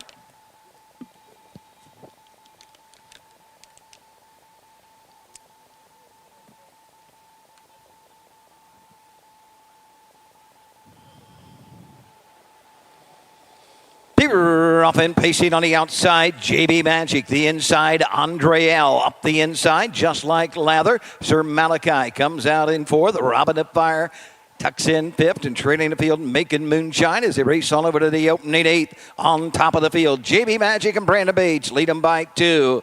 Going to tap the brakes on for the leader, JB Magic. 2-hole trip to Andre L. 3rd, just like Lather racing next in 4th. Sir Malachi, Robin of Fire 5th. A Trader making moonshine. Front to back, 8 leaks will separate them. They're into the turn, and JB Magic's on a length lead over Andre L. Sir Malachi 3rd, 30 and 2/5. Round the turn, racing next in 4th. That is Robin of Fire, pacing 5th. Making moonshine into the lane first time. Passing the stands, coming over to the halfway point, it's JB Magic. He's 5 for 6 on the year, looking for his 6th win with driver Brandon Bates. Racing second is Andre L. Pacing 3rd, just like Lather. First to move, Sir Malachi.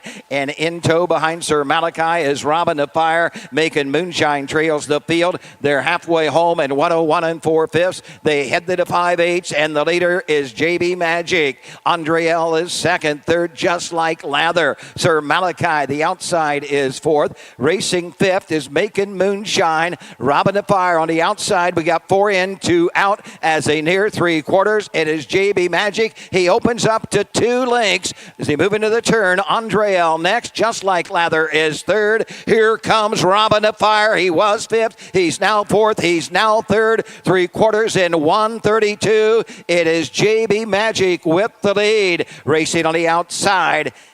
Robin of Fire, 3rd, Andre L. They come to the top of the stretch. JB Magic has the lead. On the outside, Robin of Fire coming to the line. So, JB Magic, a grand slam for Brandon Bates.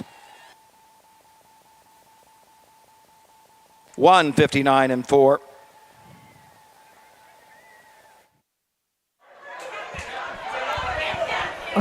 There's some happy people. We can hear them here in the stands. And that 159 and 4 of the 2 divisions so far this night. The first race was also 2-year colt pace. This is the faster division, 159 and 4. JB Magic did not get his win string broken. and adds to it now, winning 6 of 7 lifetime starts. And what fun to win at your home fair as Mrs. Geist is leading the crowd over there. She's taking She's everybody. grabbing people as she goes. Everybody come to the winner's circle. This one might beat the 21 in the winner's Right. circle from this race before.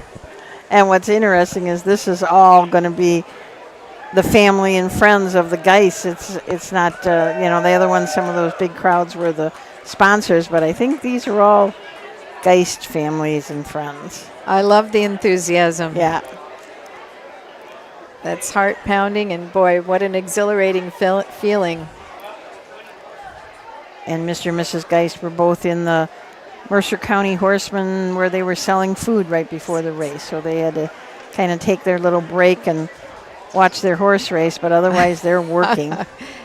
My prediction's going to come true easily. There's going to be a lot more than 21 people in the winner's circle for this one.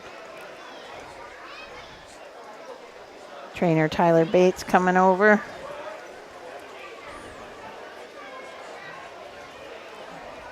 I'm looking for Bob.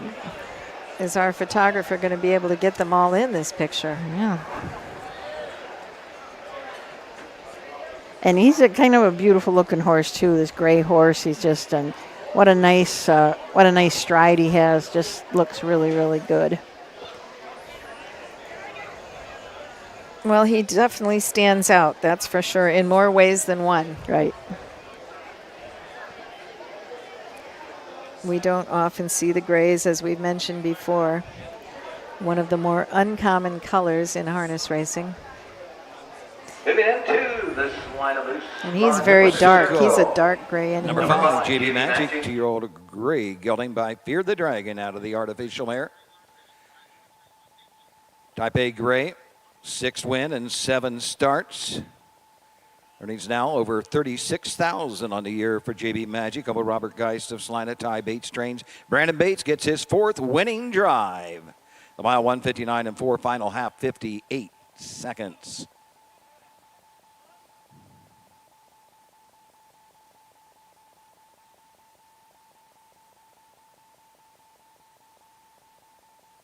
Results are official. Number 1, Just Like Lather 4. 2, Sir Malachi 6. The 3, Andre L 3. 4, Robin the Fire 2. 5, JB Magic the winner. 6, Making Moonshine 5. 1:59 and 4.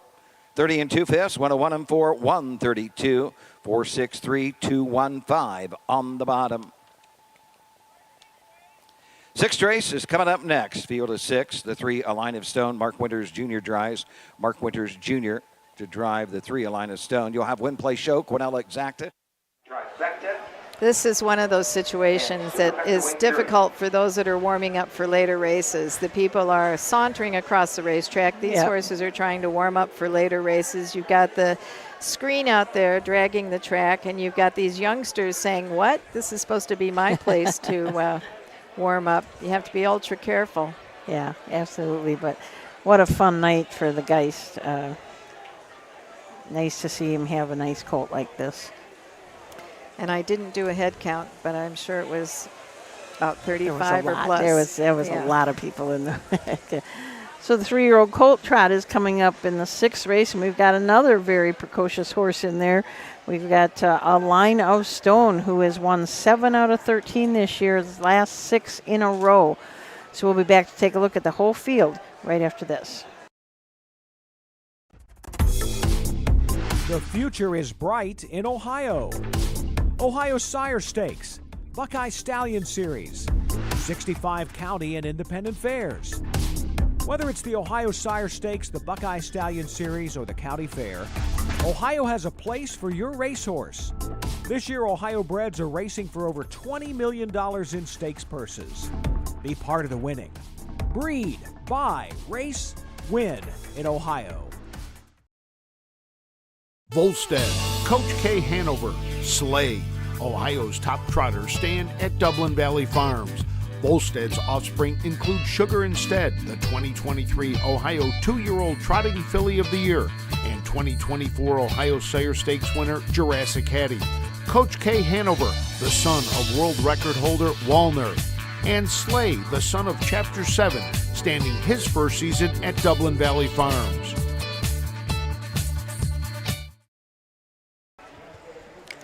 Kyle. I'm just going to give a shout out Okay. to some of our officials. Well, we've got a minute here. All the hardworking officials that keep this going.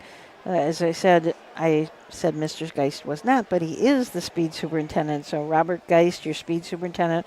Paul Combs is our presiding judge. Bill Peters, the clerk. Pam Weller is the charter. Photo finish is Nash Photo Finish. Of course, our starter, Mike Webkenberg, and the announcer, Doug Ballinger. And on the speed committee, Alan Rusty Voorhees. So we want to thank everybody for all the work that they do. And helping us out. Together. We don't want to ignore our wonderful cameraman, Matt Clark. Yeah. So I'll give him a shout out as he's sitting right next. Didn't even get a smile. Big night in Ohio for OHHA broadcast, trying to check in on the other two. That's he's not only doing what we're doing here, but he's making sure that the other two going smooth. are going smooth. Yeah. The first division of the 3-year-old colt trot went in 2 minutes and 2/5. We'll see what they muster in this second division. Shall we take a look and see if we get interrupted? Okay. The one horse, driven by Kevin Snyder, is Nothing But a Prince. Kim Daly is the trainer of this one. And we all will mention right here as we're giving shout-outs, Ashley Daly, her daughter, is part of the Ohio Harness Horsemen's Association broadcast and also works for the OHHA. This is a 3-year-old gelding by Nothing But Class out of JP Princess by Craze. Has had 10 starts on the season, no wins, 1 second, 1 third, $3,837 earned. Came out of the Buckeye Classic for $5,500. Last started at Urbana from the rail and finished 4th. Trotted in 2:03 and 4. Was at Xenia the start before that. Picked up a check, finishing 5th. 3 back, finished 3rd at Sydney and went in 2:05 and 3. So the best race time for this one, you go back 6 starts at Wilmington, 2:03 and 1. But definitely very capable of trotting around 2:3. Long Ridge and Russell Swartz from the 2 for trainer Deborah Schwartz. Deborah also co-owns this horse with Kenny Delaney and Chris Small. It's a Long Tom out of Agenda Tom Ridge, who is by Tom Ridge. 9 starts on this year, 2 wins. Last start out was a win at Urbana in 2-1 and 4, and then 4 starts back, 1 at Lebanon in 2-1 and 4. In between there, went to Scioto Downs in a non-winners at 2 pari-mutuel race and trotted in 155 and 2 last quarter in 28 and 4. The 3 horse is a Line of Stone, and if that name sounds vaguely familiar, it's because his father, his sire, Lane of Stone, raced here yesterday in our signature series.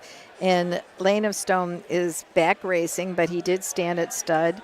And a Line of Stone is one of his progeny, and he's doing just great. He's living up to Papa's standards. He's won 7 of 13 this year, no seconds, 3 thirds, $24,710 earned. Last season he had 12 starts with 6 wins, so he likes the winner's circle all right, and is currently on at least a 6-race win streak, because I don't have the 7th line back. He may well have a 7-race win streak, I don't know. But that's a Line of Stone, and he does like the front end. His penchant is to get to the front and not look back, at least in the last 4. And Jeff Neissanger has always driven him, so this will be Mark Winters Jr. driving him a Line of Stone tonight. Longing for Cash and Cody Greeno from the 4 for Ed Greeno, E.G. Trot, Finley, and the Broken Brokers. And the Broken Brokers is this colt's breeder. It's a Long Tom out of Kentucky Cash by Groton Hall. This horse has had 8 starts this year, no wins or seconds, but does have 2 thirds. Has been trotting around 2-3, 2-4 in that range.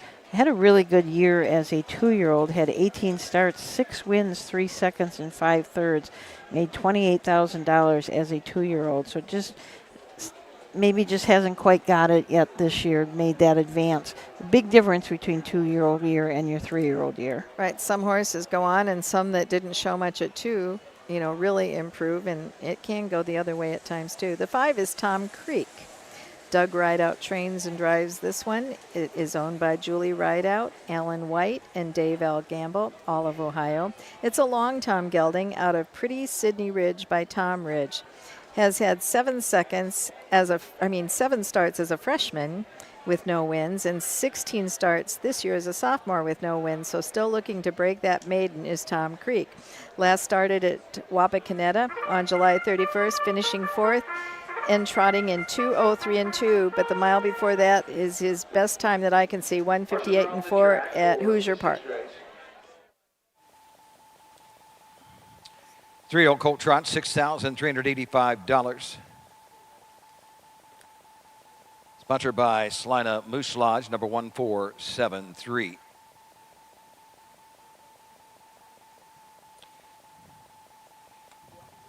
These are the horses. Number 1, Nothing But a Prince. Kevin Snyder drives.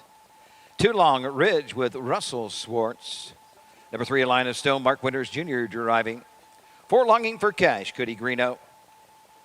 5, Tom Creek. Dug right out the 6, Grover Hill. Brandon Bates in the sulky. Win Play Show, Quinell Exacta, Trifecta, Superfecta. 4 minutes to post time.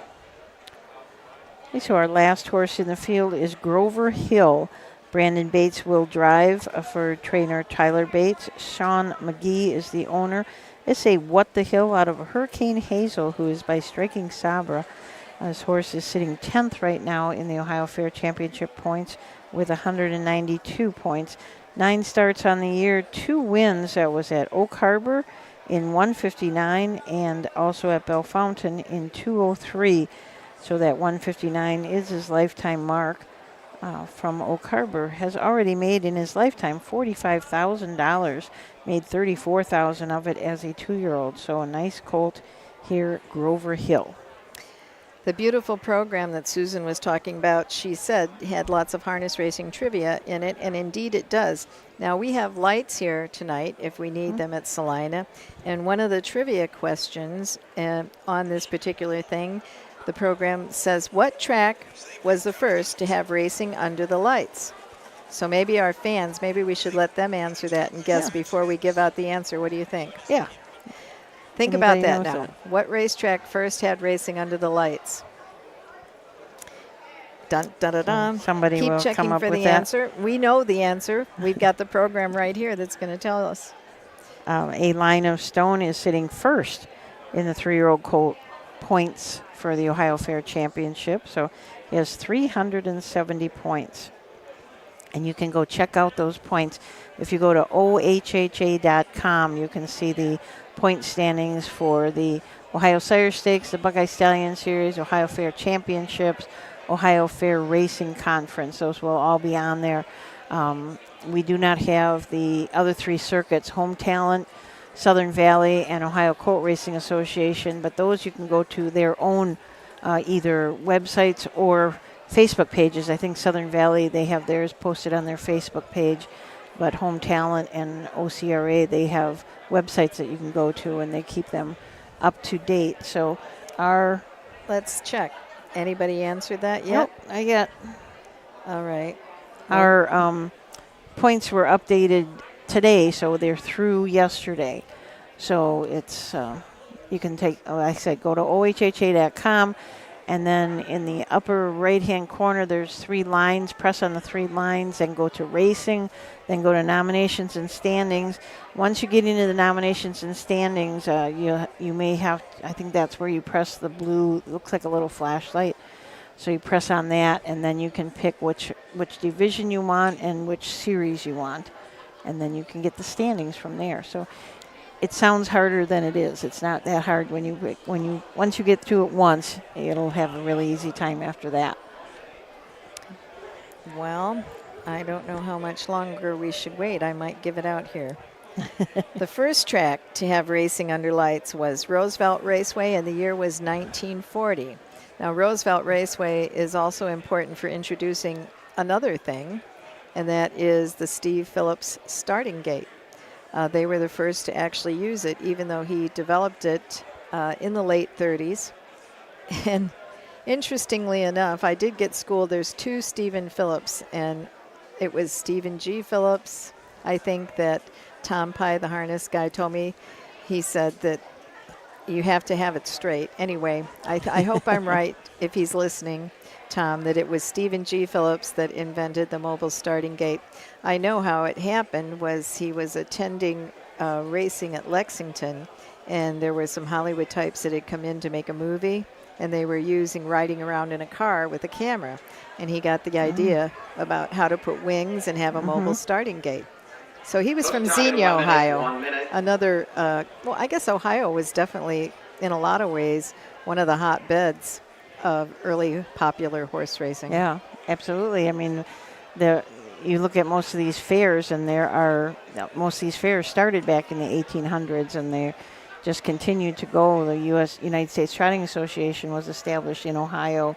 1939, I think. I think the Harness Horse Youth Foundation was established here in Ohio. So a lot of Grand Circuit horsemen from Ohio from years ago. Absolutely. I think the reason that we can't get anybody they're busy watching 3 different racetracks tonight. Okay. So I think that's no why problem. We didn't get an answer.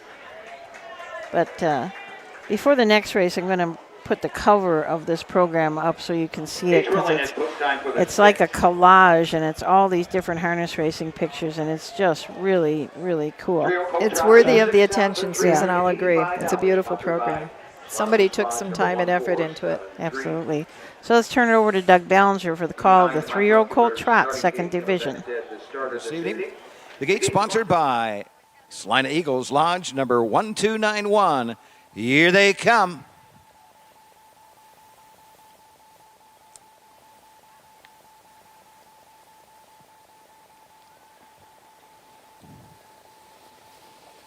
They're up and trotting. A Line of Stone goes right to the front. Grover Hill to the outside is second as they move into the turn. Off-stride, a miscue for Tom Creek. Moving through Tongue Ridge into the turn. Nothing But a Prince is next. And at the back, Longing for Cash. And after that miscue, the traitor is Tom Creek as they head up the backside. A Line of Stone on the front end. Right there, second. Racing down the backside is Grover Hill and Brandon Bates. Longing Bridge is next in third. Then it is Nothing But a Prince fourth. Racing fifth, Longing for Cash. And the traitor is Tom Creek. Straight alignment by the opening quarter. Line of Stone. Mark Winters Jr. shows the way. Grover Hill right there, second. Third and up fifth. Racing third is Long Ridge. Racing fourth, Nothing But a Prince. Fifth is Longing for Cash. And trending the field, Grover Hill. Into the lane first time. Still straight alignment. No movement. A Line of Stones on the front end. Looking for his 8th win of the season. He's followed closely by Grover Hill. Racing third is Long Ridge. Nothing But a Prince next and fourth. Fifth, Longing for Cash. Trailing Tom Creek as they move into the turn. They're halfway home in a 101 and a fifth. To the 5/8 they go. It's a Line of Stone by 2. Right there, second is Grover Hill. Long Ridge is third, racing fourth, Nothing But a Prince. Fifth, Longing for Cash, trailing 6, Tom Creek. Down the backside they go. The first to move, Russell Swartz with Long Ridge. He's now third on the outside. And after the leader, a Line of Stone on the inside. Grover Hill will need room. He's third. Long Ridge on the outside. Nothing But a Prince is next. As they move around the turn, Longing for Cash and Tom Creek trails. 3/4, 131 and 4. They circle the far turn, and the one to catch is a Line of Stone. Right there, Grover Hill's begging for room. Third on the outside is Long Ridge. Down the stretch they trot. It's a Line of Stone. Grover Hill slipping through on the inside. A Line of Stone coming to the line. A Line of Stone. Grover Hill second. Long Ridge third. Nothing But a Prince will complete the superfecta.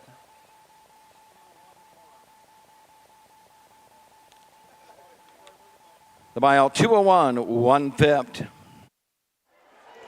3, 6, 2, 1, followed by the 4 and the 5, I do believe. This was Line of Stone's race to win or lose as he went right to the front. Well, it just looked absolutely great, too. He's just got a really nice stride. He's very, I call it efficient. He's a very efficient trotter. There's not wasted motion. He's just... would like to thank Rhinos for the truck. 8 wins this year. That puts him for 14 wins in his lifetime out of 26 starts.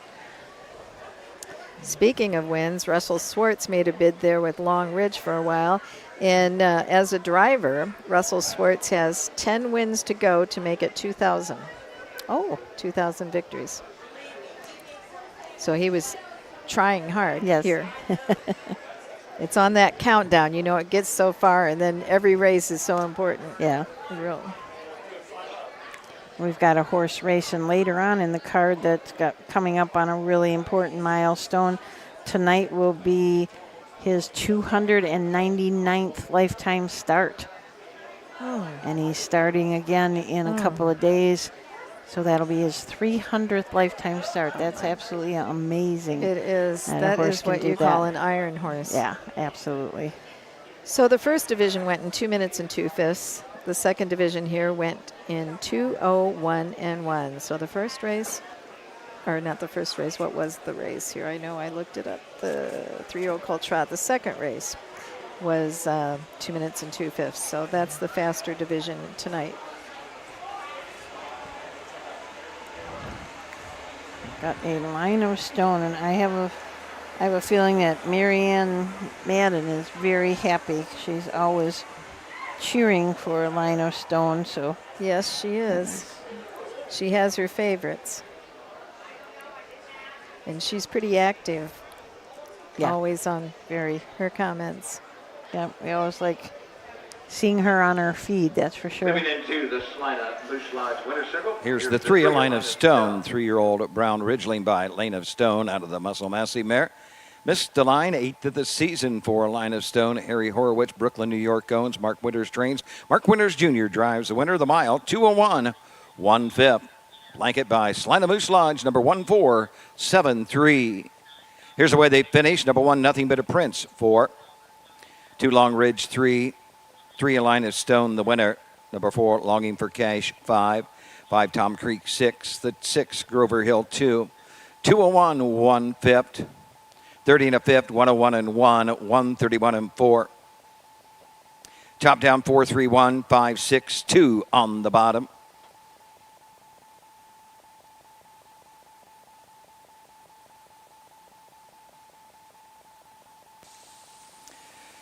Seventh race up next. Number 1, Big Country Legend. Chris Hope drives. Chris Hope to drive the 1. Big Country Legend. Win place show. Okay, that is the 7th race, the 1 horse Chris Hope. That's a change from what we had before. So right. Chris Hope, and that's as far as we know, that's the only change in this race, the 7th race coming up. So they just, one thing I didn't look at before on Line of Stone is the fact that he's a ridgeling. That Yes. sometimes can prevent a horse from being very good. They sometimes get sore because of that, and sometimes they opt to operate and take care of that, or sometimes they'll just geld them. But Yeah, I would say if he is still a ridgeling, that it doesn't bother that. no, it horse doesn't at all. bother him. I don't want to go into the details of ridgelings over the air. But anyway, we'll be back after a few words from our sponsors.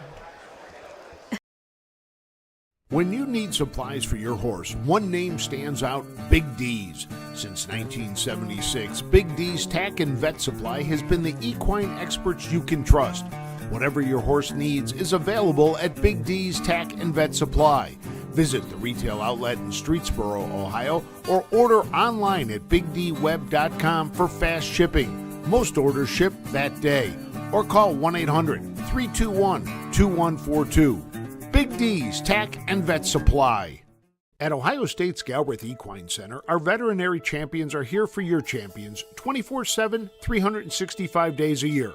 Our expert team of boarded surgeons, sports medicine and rehabilitation specialists, together with veterinary cardiologists, internal medicine, and ophthalmologists, make our hospital your best resource for all sport horse performance issues. The Ohio State Veterinary Medical Center's Galbraith Equine Hospital. Call us today at 614-292-6661. We are back at the Mercer County Fair. We're going to be taking a look at the 3-year-old colt pace. This is the second division of 3-year-old colt pacers that you're going to see tonight. The total purse was $12,944. This group of 5 going for $6,472. It is a beautiful evening out here as the sun begins to go down a little bit. We've got the water wagon out there keeping the track in good stead. Actually, they're busy working the track right now. There's a lot of activity on the racetrack. And we have win, play, show wagering for those that are here at the fair. I haven't been able to keep track of the prices tonight or anything, but a lot of times at the fair, the prices are very interesting because you have a lot of people that may just be not so seasoned on reading the program, and they might bet on a horse that they think is pretty or a name that they like. And it's odd, too, because sometimes you have maybe a place or show price paying more than the win price when you have less experienced gamblers. So I brought them up to date with this second division here. We'll see if I look back and see what the first division went in of the 3-year-old colt pace. 58-2, that was the third race, won by All Lathered Up. So 158-2 was the first division. We'll see what they go in here. Shall we take a look at the field, Susan? Yes. The one is Big Country Legend. Chris Hope is a late driver change. Will be in the bike behind this bit of a legend gelding. Out of N Dazzling Diana by Tatler's Torpedo. Robert Werner is a trainer. Tyrone Rodriguez of Greenville, Ohio, the owner, and bred by Tyrone Rodriguez of Ohio. Has had 7 starts this year, no wins, no seconds, 1/3, $1,765 earned. Last year, as a freshman, made 15 appearances, picked up 3 wins, 2 seconds, and 1/3, $14,580, and that makes for the best mark for this one was last season as a 2-year-old, 157-2 at Hoosier Park. Big Country Legend was a Buckeye Classic purchase for $4,000, so it appears that the breeder bought that one back out of the sale. Last started at Urbana, finishing 5th, came home in 28-1, mile in 2:01 flat. Okay, we are lucky here to be joined by Mrs. Geist. I'm going to say you're co-owner, right? You have to be. Yeah, Chris Geist. Chris Geist. Yes, yes. And part owner and certainly your biggest cheerleader of JB Magic. Yes. What a great race that colt did. Fantastic. I mean, he's just so much fun to watch. I can tell you were having fun. I have not seen anybody quite that excited And in so a while. much family with me. I mean, I'm one of 6 kids. They all come and watch, and then the nieces and nephews.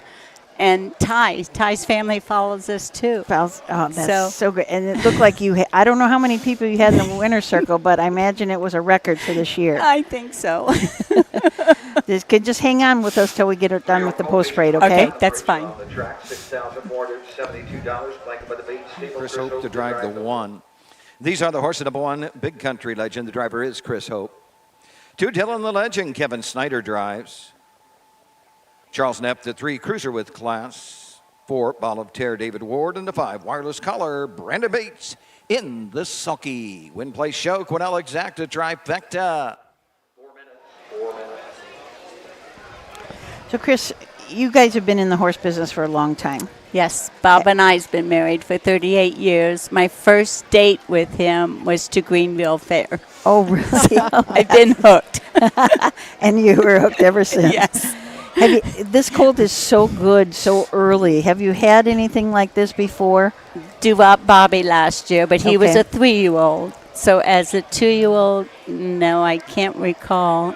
If it was way back. Way back. Yeah. I mean, he was just so fast right away. Yes. He was at the Celina Matinee Yep. here Yep. and did so well, yeah. And when he raced at Paulden, he came in 3rd, but the headgear was his problem. Okay. So that's what Ty said. After that, it was go, go, go. Yeah, I mean, and he just looks so good. And what fun for you to have your whole family and all your Yes. friends here. Somebody said they're worried about your heart a little bit. I get so excited. Gary Beckstead, who's well known here, he says, I've never seen anybody yell as much as you yell. Yeah, it would have been fun to have you on camera for that. I have to give a lot of credit to Ty Bates. I mean, Bob and I are so thankful. Bob was in partnership with his dad, Don. Then when Don died, Bob was in partnership with Trent. So this is the 3rd generation Bob's in partners with. Oh, how great. Ty does technically own It's a 50-50 split 50-50. between us, yes. So they were family too. Yes, they're family. The Bates are family, yes. And they were all down there in the winner's circle, too. Yeah. So, yes. So, again, if it wasn't for Ty, we wouldn't be where we're at. Yeah. And he has a partner, Sean McGee. And Sean McGee takes care of these horses a lot and does a lot of work with them. Wow. So, Well, and you guys do a lot of work with the Mercer County Horsemen's Association. Yes. I mean, you put on a big meal for all the horsemen here. You Yeah. treat everybody really, really nice. So. and that's a pleasure, when We you like can that. do that with all the horse people. Yes, there's Yeah. a big spread of food for both nights, and we enjoy it. Yeah, Yes. it's really nice. Yes. You guys do a great job here. Congratulations on your colt and everything else that you do here. Thank you so much. So did you get the opportunity to explain? Well, that is what you call a sorry, long-term relationship between the owners and the different generations of trainers there, and it was very nice of her giving kudos to many of the people in the stable that work with the horses and everything. She's very appreciative and happy winner. That's great to see. So we were looking at Big Country Legend. That was the rail horse. We'll move on to the 2-horse Dylan the Legend. This one trained and owned by Kim Daly, driven by Kevin Snyder. Has had 13 appearances this year, no wins, 1 second, 3/3, $4,741 for this bit of a legend. N out of 2 Frisky by Feelin' Frisky. Started at Urbana, left from the rail and got the 2-hole, the proverbial 2-hole trip to the half, and then got shuffled back a bit to 4th and came home finishing 3rd. Last quarter in 29-4, mile in 1:59-1. At Scioto Downs in a horse and gelding non-winners of 1 condition claimer, finished 2nd. Final quarter in 27-3, went a nice mile in 1:56. That's Dylan the Legend. Cruiser with Cash. Charles Neff owns, trains, drives, and bred this Yankee Cruiser colt out of the Ponderosa mare. Classy but sassy. This horse is sitting 10th in the Ohio Fair Championship with 185 points. 13 starts this year, 4 wins, 4 seconds. Is coming off of a 2-win streak at Chillicothe in 2 minutes and 4/5 and Wapakoneta in 59-4. The 4-horse will be handled by David Ward for trainer Deborah Swartz. It's a bay gelding by Western Terror out of She's a Ball by Presidential Ball, owned by Bradley Delaney of Wilmington, Ohio. Ball of Terror has had 16 starts on the season with 1 win, 4 seconds, 3/3, and $24,700 earned. Posted a win at Scioto Downs in 1:53-4. Last 2 races have been at the fairs. At Xenia 2-back, finished 3rd in the Ohio Fair Stake, 1:59-3. Then last time out at Urbana, finished 2nd, 1:59-2. And if that last quarter is right, he was smoking, 26-1 final quarter. Wireless Caller and Brandon Bates from the 5-hole for trainer William Miller and Trevor Miller owns. A Beauville Powerful out of a Santana Blue Chip mare. 21 starts on the year, 2 wins, the fastest of those, 1:53-4 at Miami Valley Raceway. Let's join the race. Here they come. Sponsored by Celina Moose Lodge, number 1291. Here they come.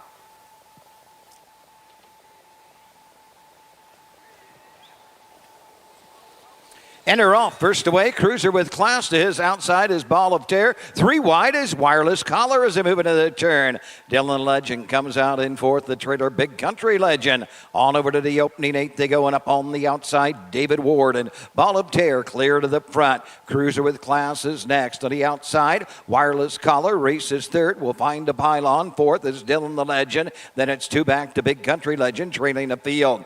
Straight alignment to the opening quarter they go. Ball of Terror by a length. Cruiser with Class is next. Wireless Collar is 3rd.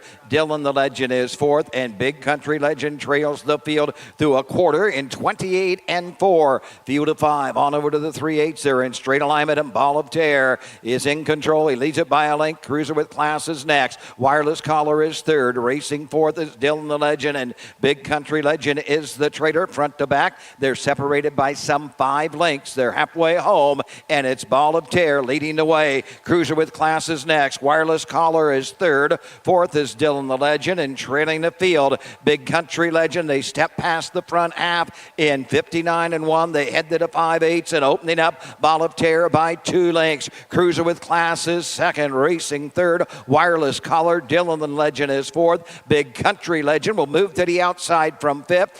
Midpoint of the backside, Ball of Tear is the target. He leads it by 3. Cruiser with Class is next. Here comes Wireless Collar to the outside for Brandon Bates. Dylan the Legend is fourth. Big Country Legend is fifth. They're at 3/4, 128-2. They circle the far turn, and the leader is Ball of Tear, still now by 3-4 lengths at the top of the stretch. Cruiser with Class is next. Wireless Collar on the outside. They're inside the final 16th. Coming to the line, Ball of Tear.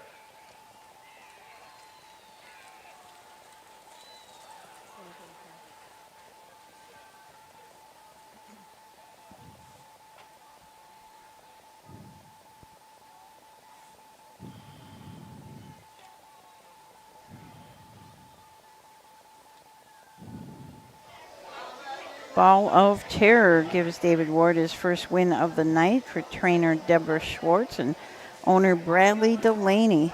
Bradley also bred this horse, so a little bit extra special.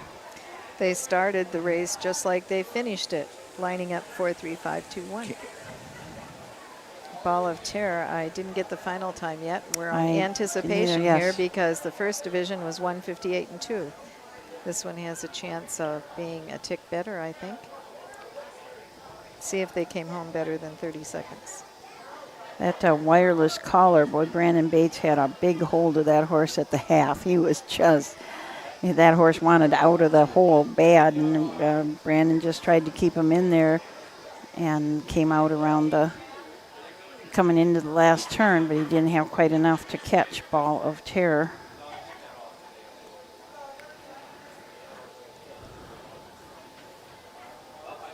Yeah, it was close there for a second, a little bit at the wire. So this nice. race is actually sponsored by the Bates Stables.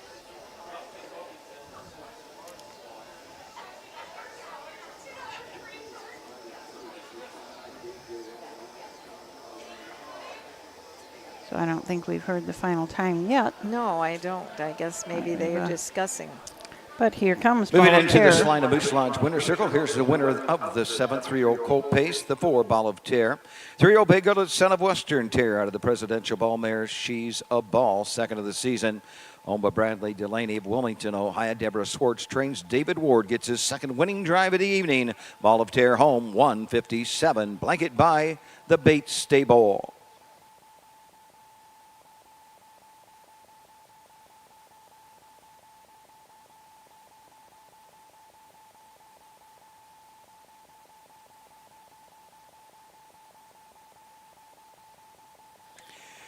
Results are official. Number 1, Big Country Legend 5. The 2, Dylan the Legend 4. The 3, Cruiser with Class 2. 4, Ball of Tear. The winner of the 5, Wireless Collar 3.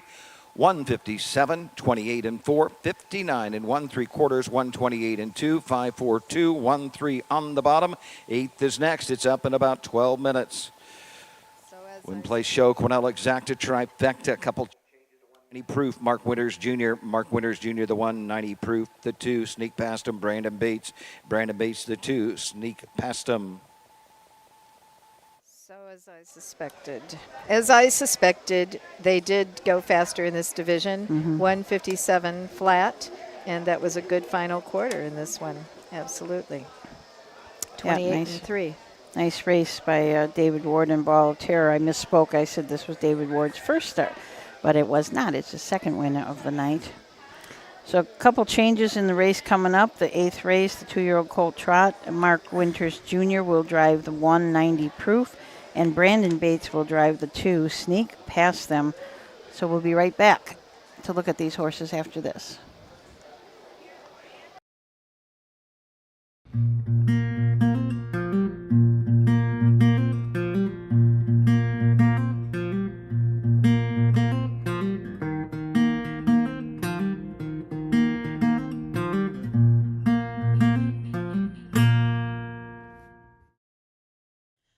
first ever Mercer County Fair was held in October of 1852.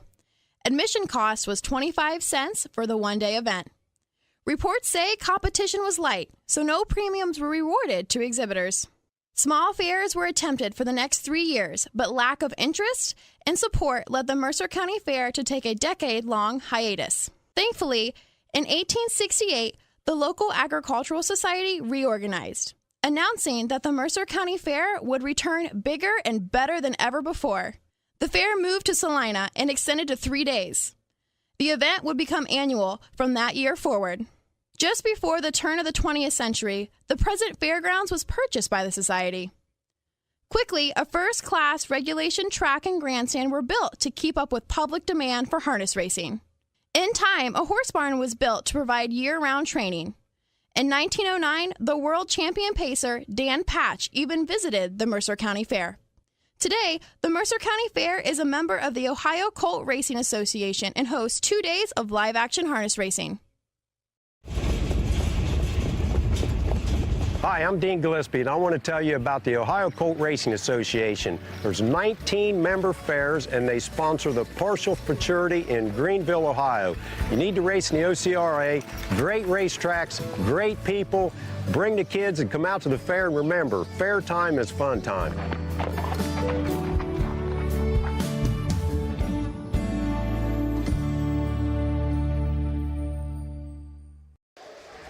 Well, we've got a couple comments here I wanted to bring up. Robin Schmidt said, I just wanted you guys to know that if you look at an aerial view of the Mercer County Fairgrounds, it is in the shape of Ohio.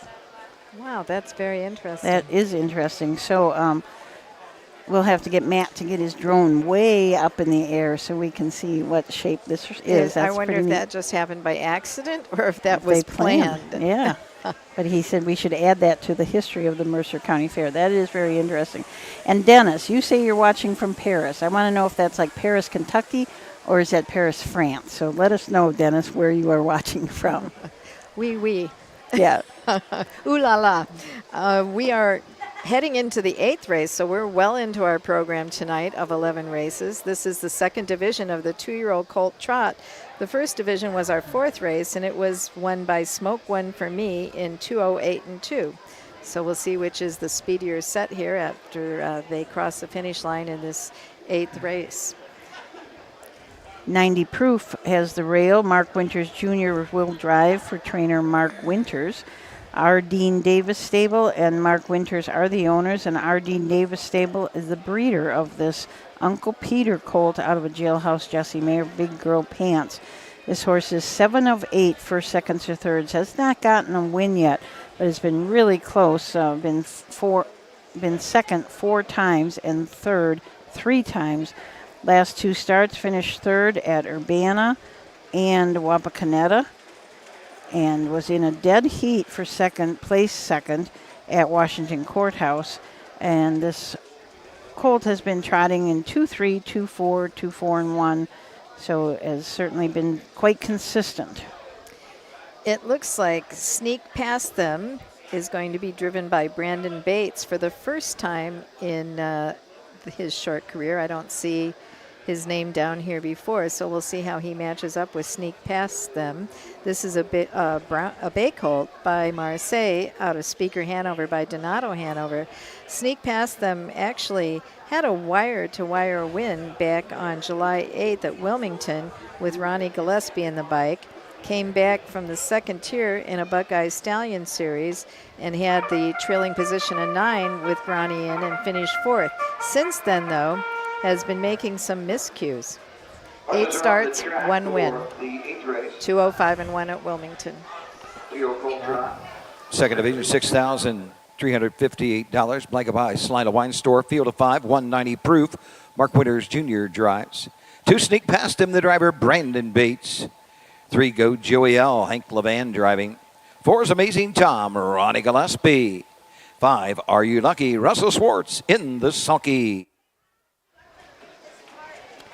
Okay, so our 3-horse, Go Joey L. Hank Levan up. Hank also trains Levan Stables, Dharma Fall Racing Enterprises, M. Levan, and Deem Racing are all owners of this What the Hill colt. It's out of an Andover Hall mare, Outrageous Fortune.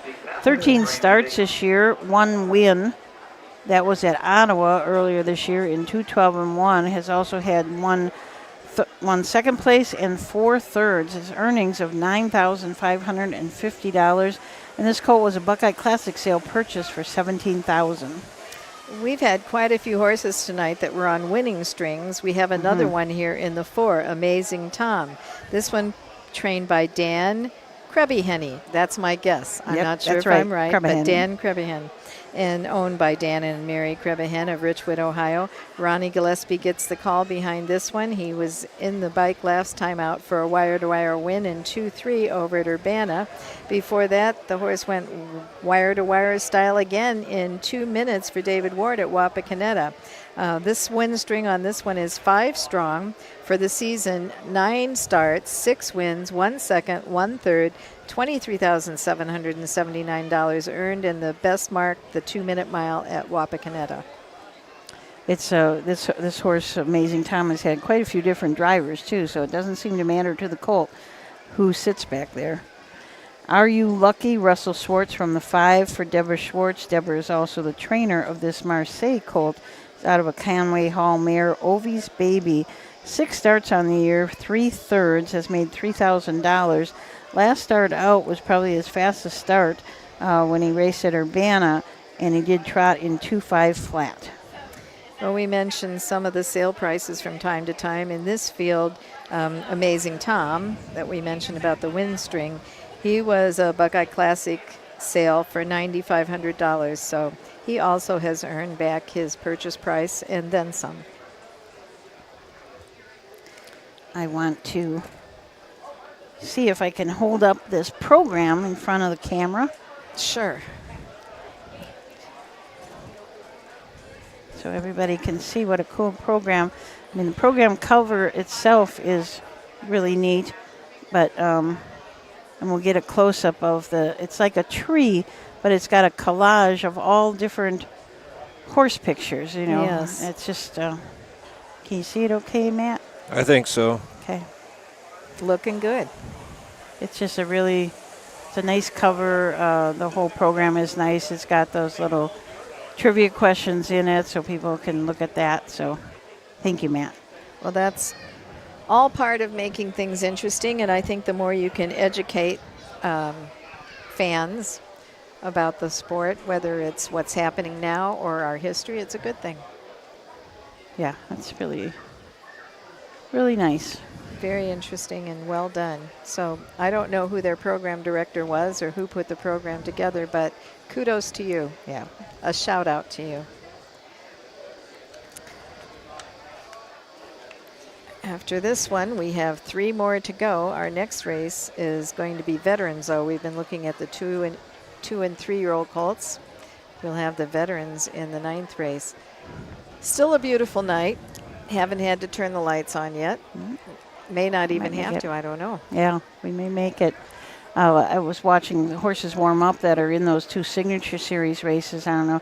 On their saddle pads, it says the Signature Series on them underneath the number, and I thought that was pretty neat. So that must be something that Celina has. I don't know if those saddle pads travel, from place to place, or if that's just theirs here. But kind of a nice little touch.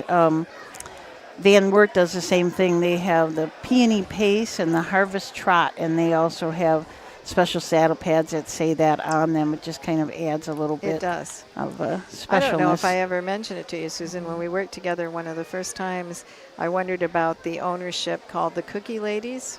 I had to find out why they were called the Cookie Ladies. And they, I think it was Keith Cash told me that they were the women that would hand out the numbers at the fairs, and they would bake cookies, and when people bring their numbers back, they'd give them a cookie. Oh. You need to have a lot of inspiration sometimes to bring those back after racing, because sometimes they run out for later races, and they need them washed and ready to go for another later race. That's neat. Yeah, I think everybody would bring it back if you got a cookie. A perk. That was really smart of them, wasn't it? It was.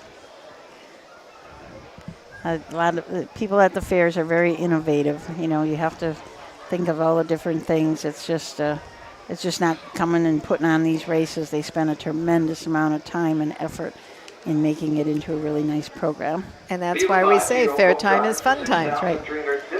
So here's the 2-year-old Colt Trotters, the second of 2 divisions behind the Webkenberg starting gate. By Celina Eagles, number 1291. Here they come.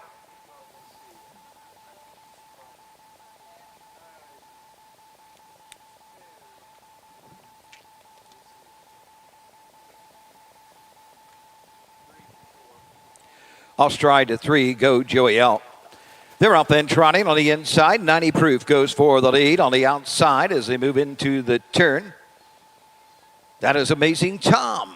Around the turn, going to the opening 8, sneak past him.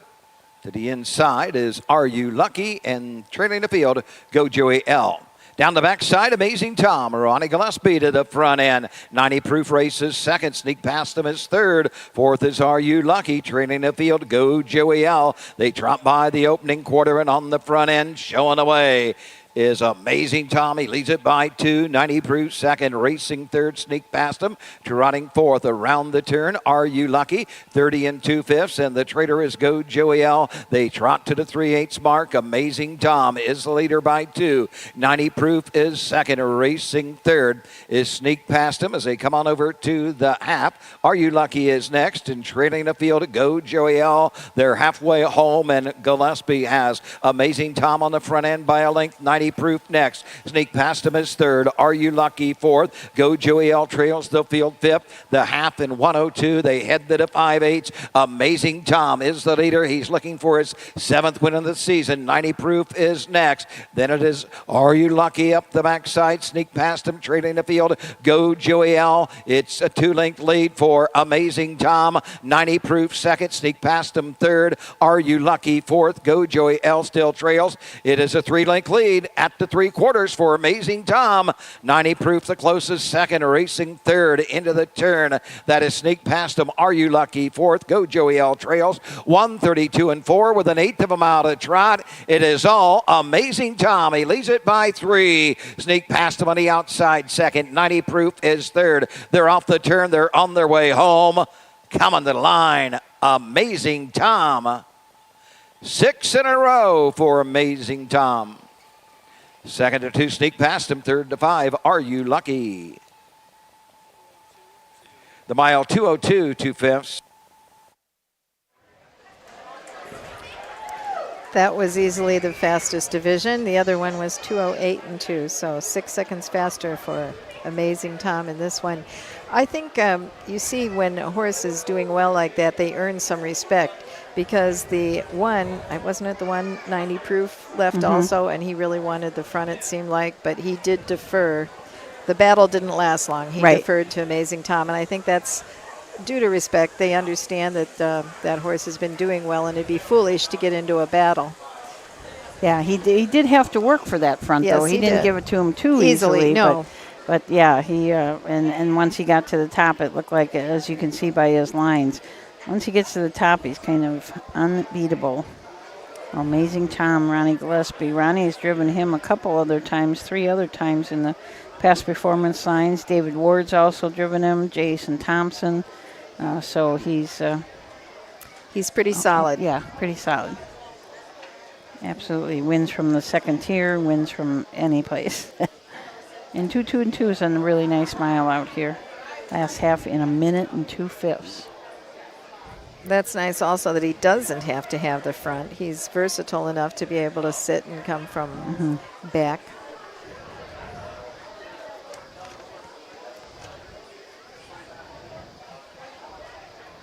So lots of people coming down the track, walking down.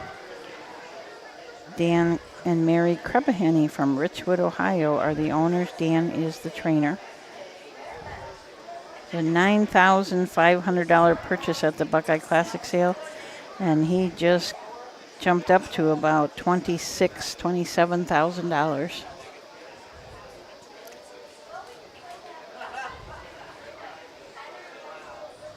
Well, here they come on the golf cart. Looks like Rusty Voorhees still driving the golf cart. He hasn't given up that job yet tonight. That's right. It's like having a taxi. You need a driver. Pretty nice. Call Rusty. Mm-hmm.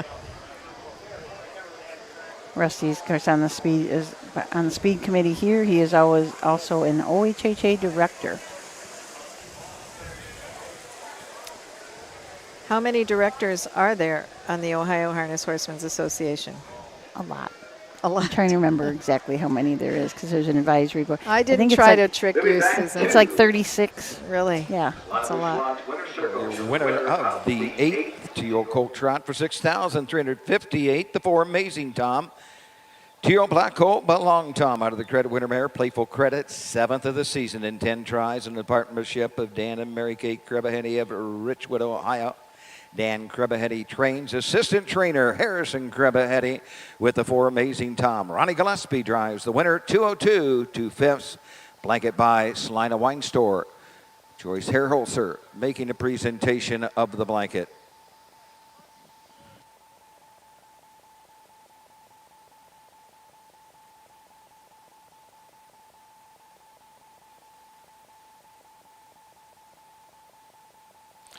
Results are official 8th race, number 190 Proof 4.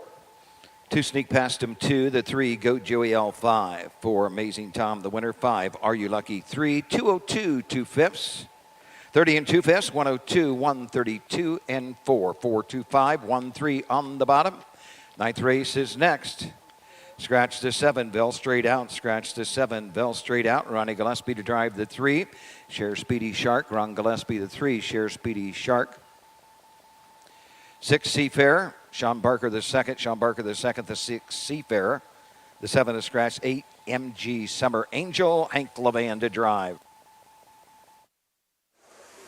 Well, that young fella came up. I think he had to get on his tiptoes a little bit, but he took that overcheck off like pretty slick. Yeah, I mean, he impressed me down at Urbana. I was shooting him when he was walking up there because Doug said he was the 2nd trainer down there. So, yeah, he's I was pretty gonna handy say, I around bet the he horses spent a lot already. of time around the barn already. Yeah, absolutely. I mean, the overchecks are hard to get off when those horses are, Moving their hugging head down up and into down. them. Yeah, moving around and stuff. So he just went up like nothing to it. The Trent Bates Memorial is the name. The Grand Lake Pace Trent Bates Memorial is the name of our signature series, the 9th race for 4-year-olds and up on the pace. So it is one scratch. The 7 Bell straight out is out, and we'll be back to take a closer look at the race after these messages. Cool Winds Farm in Lima, Ohio is a full-service standardbred breeding farm. Cool Winds stands the popular dancing Yankee, a 2-time world champion, along with 2019 jug winner Southwind Ozzie, the son of Some Beach Somewhere. Cool Winds also stands the royally bred $2 million earning Western Fame. Be sure to inspect the Cool Winds yearlings at the Ohio Selected Jug Sale at Pickaway on Friday, September 13th. Own a little and love it a lot. TheStable.ca is an award-winning fractional ownership operation. Buy as little as 1% of a racehorse and experience 100% of the thrill. TheStable.ca makes ownership easy, accessible, and affordable. Communication and customer service are at the heart of everything we do. Get started at TheStable.ca.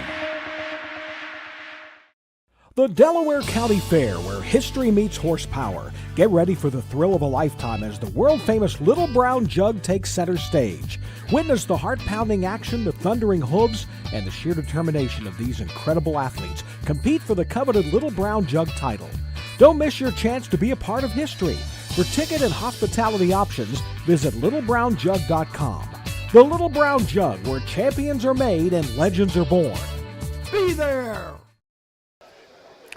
Okay, so the Grand Lake Pace Trent Bates Memorial coming up. This is the part of the signature series. A lot of nice horses in this race. From the rail, Tourig Seelster, an 11-year-old Shadow Play gelding owned by Philip Groves, trained by Philip Groves. This is Tourig Seelster's 299th lifetime start. 48 wins, 47 seconds, 42 thirds. $377,000, a record as a 5-year-old, a 150-4 at Philadelphia. This horse just won a free-for-all at Chillicothe and was 5th his last start at Urbana in the Signature Series.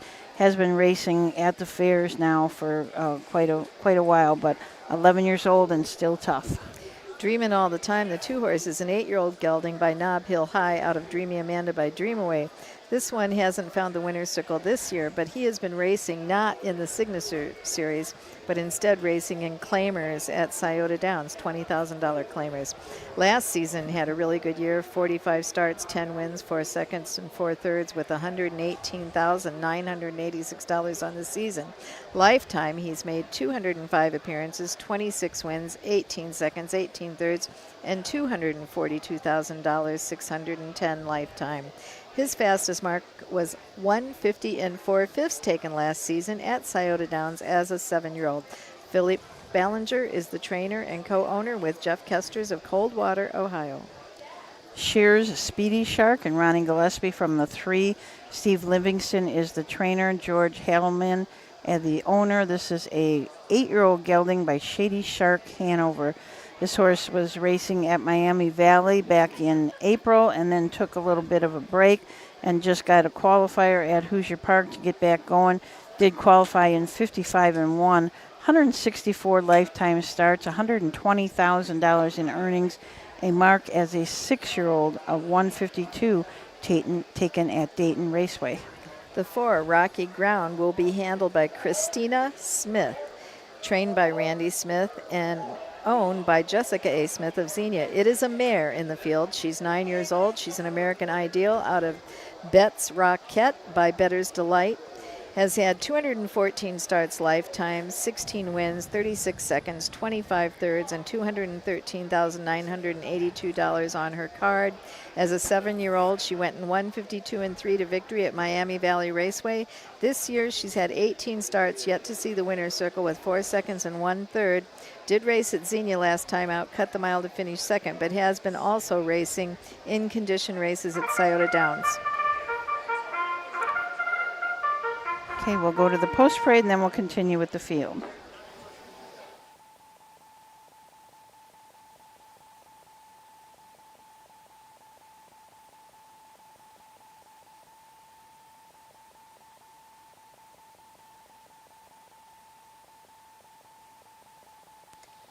Horses are on the track for the 9th race. Signature Series pace for $4,300. Sponsored by 4U Office, Ohio Harness Horsemen's Association, Trent Bates Memorial number 1, Turick Sealster, Ken Holliday. Number 2 is Dreaming All the Time with driver Brandon Bates.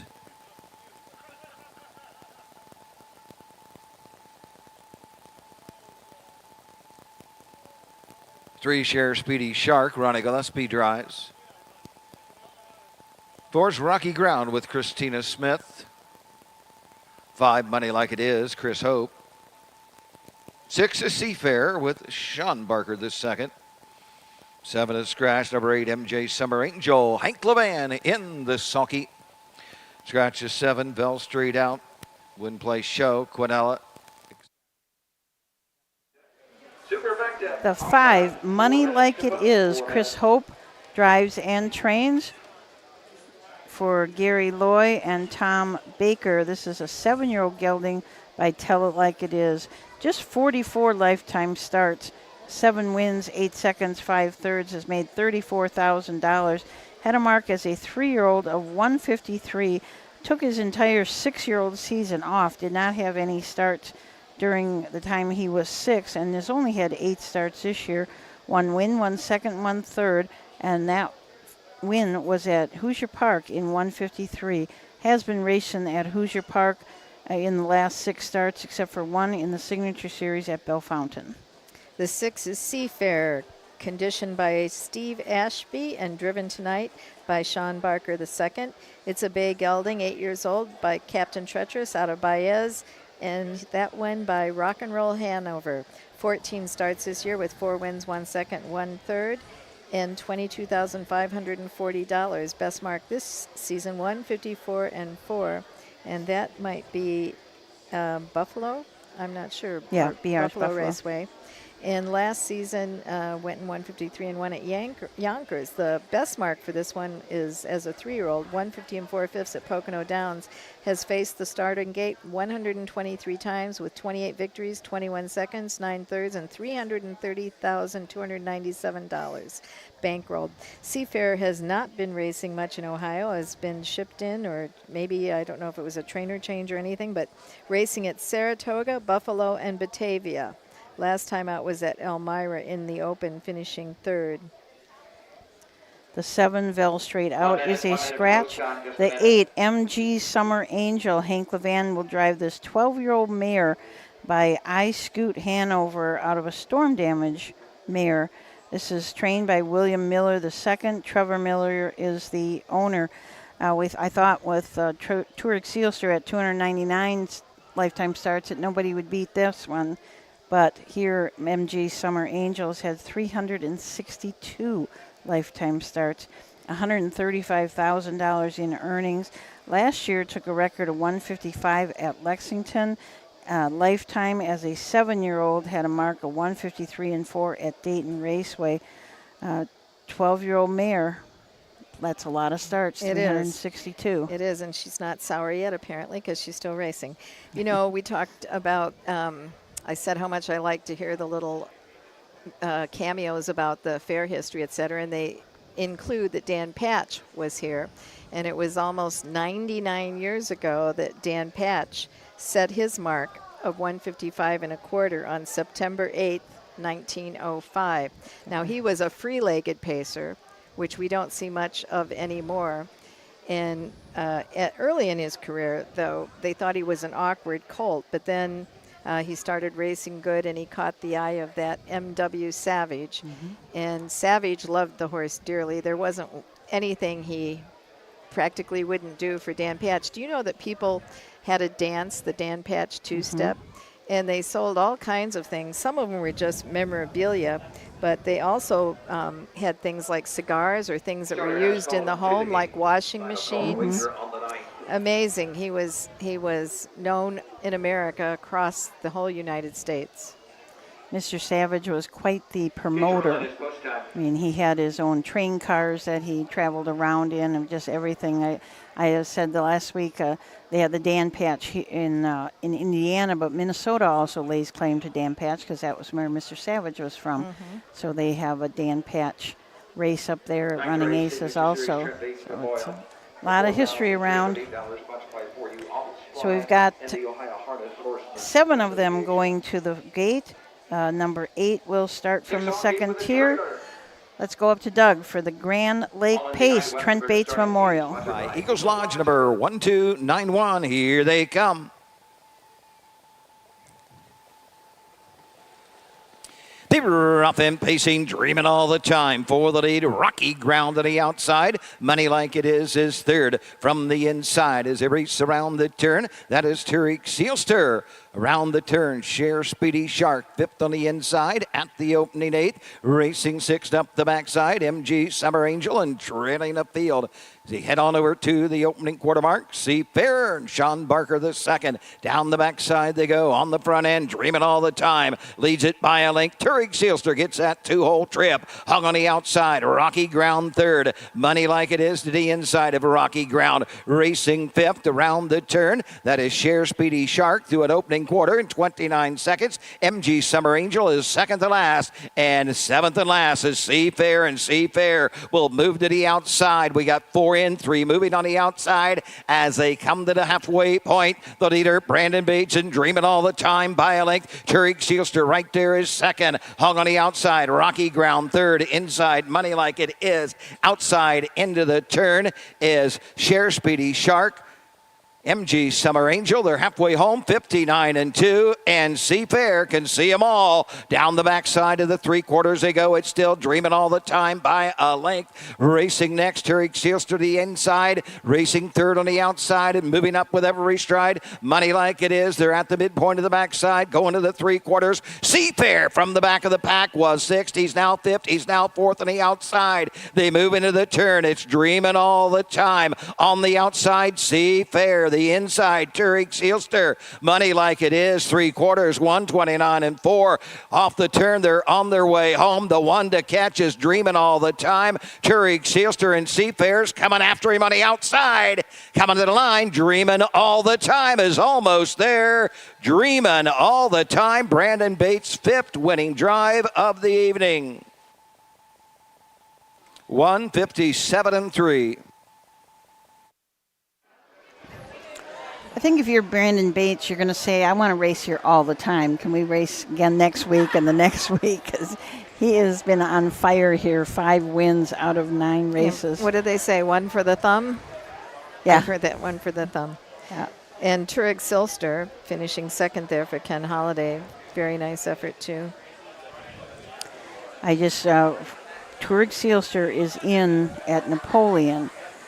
And when you reach a milestone like that, that will be his 300th lifetime start. We're going to have a party for Turic Seelster. You should. I'm not sure exactly. I'm charging Ashley Daly because she's going to be the one out there. So we're going to get a little sign made, and I hope that we can have a party for Turic Seelster because he definitely deserves one. Absolutely.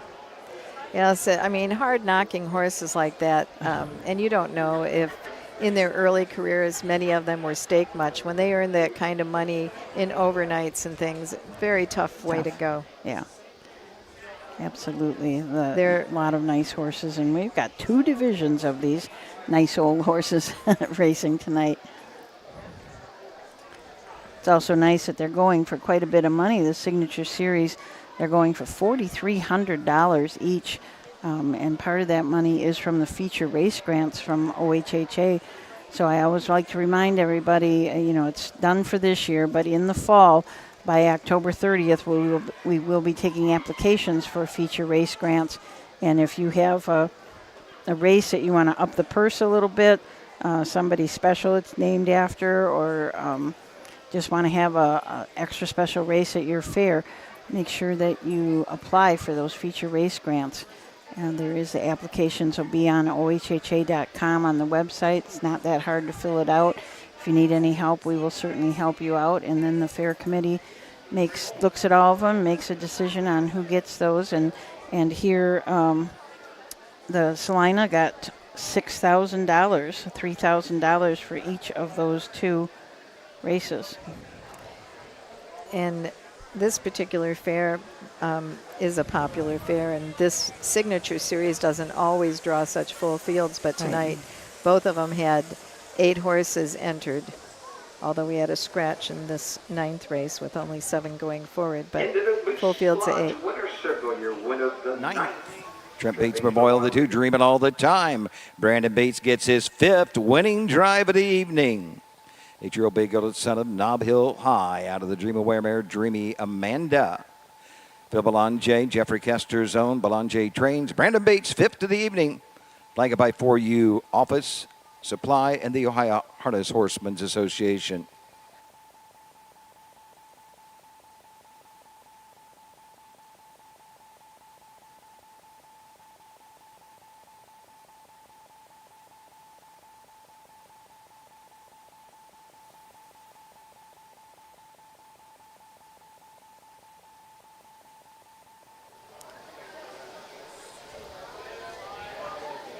We have the rundown. Results are official. Number 1, Turic Seelster, 2. The 2, Dreaming All the Time, the winner. 3, Shares Pretty Shark, 5. The 4, Rocky Ground, 6. The 5, Money Like It Is, 3. 6, Seafarer, 4. 7 was scratched, 8. MG Summer Angel, 7. 157 and 3. 29, 59 and 2. 129 and 4. 215, 6, 3, 4. Scratch 7 on the bottom. 10th race is up next. You have Win Play Show, Quinella Exacta, Trifecta. Number 5, You Do It Dragon, make the driver Mark Winters Jr. Mark Winters Jr.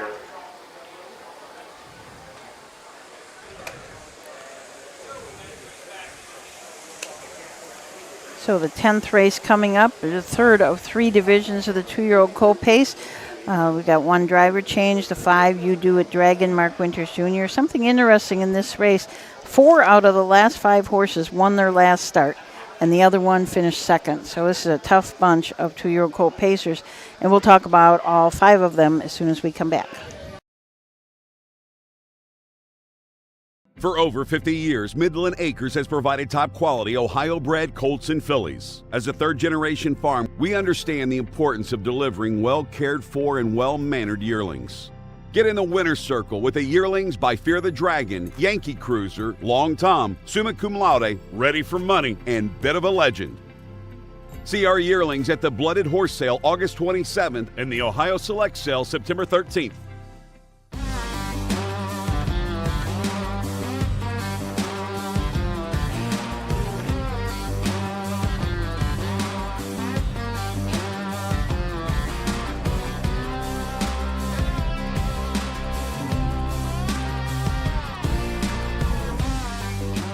Do you want your horse to shine in the winner's circle?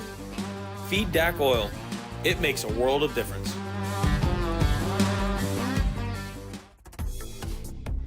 The future is bright in Ohio. Ohio Sire Stakes, Buckeye Stallion Series, 66 county and independent fairs. Whether it's the Ohio Sire Stakes, the Buckeye Stallion Series, or the county fairs, Ohio has a place for your racehorse. This year, Ohio breds are racing for nearly $23 million in stakes purses. Be part of the winning. Breed, buy, race, win in Ohio. So as we return, this is our 3rd division of the 2-year-old colt pace. Both prior divisions went in 2 minutes and a 5th. In this particular field of 5, I happened to call Kenny Holliday today because yesterday afternoon I was talking to Jeremy Moore about the fact that Kenny Holliday drove and trained, and then he took a departure from racing to become a judge for a little bit. And I was musing to Jeremy, I wonder if that changed him at all when he went and came back to driving. Did it give him a different perspective? So I called Kenny today, and he said, no, it really didn't give me a whole lot of different perspective on how I drive. But he said, I do know what's very important to judges now, and, you know, protecting the public, protecting the horsemen, etc. And, of course, a lot of the simple things that they constantly are monitoring, of course, are your pylon violations and whip rules, etc. He also had some interesting things about how it was for him looking at other drivers, you know, from the other side of it. So he was quite a conversation I could go into another time, but I just wondered if it changed him any. Mm-hmm. Well, he has always been very vocal about what he believes. I mean, yes. we have had I interviewed a couple times, and he's very very outspoken about what he thinks is right, and he's right. You know. Mr. Right. Yeah. We've just coined him that tonight. He would like that probably. He would. Yeah.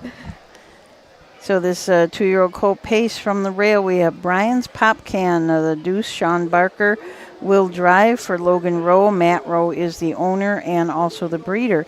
This horse is a Mr. Apples out of a Jeremy's Jet mare, has had 5 starts on the year, 1 win, and that was his last start at Eaton in 2-5-2. Kevin Wolf trains, drives, and is probably part of the Wolf Racing stable that owns Suddenly Special, the 2-horse. This one by Western Vintage out of Love Power by Jate Lobel. 7 starts as a freshman, 2 wins, 3 seconds, 1/3, $10,776 $3 in earnings. Fastest mark with his pair of wins was when he won at Urbana, and that was last time out, winning by a head in 2 minutes and 2/5.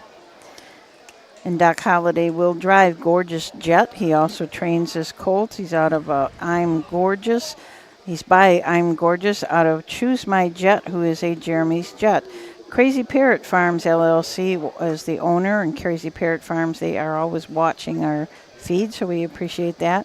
6 starts on the year, 1 win, 2/3, made $4,120, and that win was the last start at Attica in 2-1-2.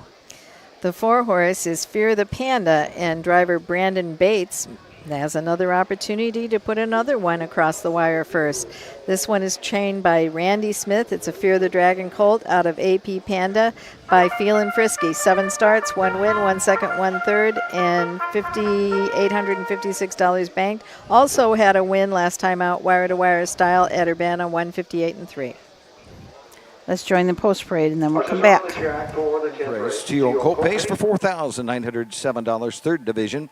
Sponsored by Stoneco Incorporated, a field of 5. Mark Winters Jr. to drive the 5. You Do It Dragon. Here's a look at the field of 1. Brian's Popcan. Sean Parker, the 2nd, drives. Number 2, Suddenly Spatial with driver Kevin Wolf. The 3, Gorgeous Jet, Ken Holiday. 4, Fear the Panda, Brandon Bates. And the 5, You Do It Dragon, Mark Winters Jr. In the Sulky. Field of 5 will be at the gate in 3 minutes. Win place show, Quinella. Okay, so You Do It Dragon and Mark Winters Jr. will leave from the 5 hole. Mark Winters Sr., or as he likes to be called, the original, is the trainer. AWS Stable and Mark Winters are the owners. This is a Fear the Dragon out of an Archchip mare. 5 starts on the year, 1 win, 1 second, 1 third, already earned $7,300. That win was 3 starts back at Washington Courthouse in 2-2-2. Last week was 2nd at Urbana, and it was individually timed in 59 and 3, last quarter in 29 and 2. Well, I don't know about lights on the racetrack, but they've put the lights on in the grandstand here, and I'm going to need that to when we talk about our last race. Yeah, it's getting a little dark, little hard to see. And we're right below the dimmest light in the whole grandstand. You know that? The rest of them are quite a bit brighter, but our 2 lights here are dim. Yes. It's not us. It's that. Thank you. We're in a wooden grandstand here at Celina, Ohio, something that is falling by the history, by wayside. There's not too many wooden grandstands anymore. Yeah, this is a nice old grandstand, and I think they must have done some work, some reinforcing work. You can see up in the rafters, it looks like some newer boards, or I'm not sure if it is even metal. It might, I can't tell.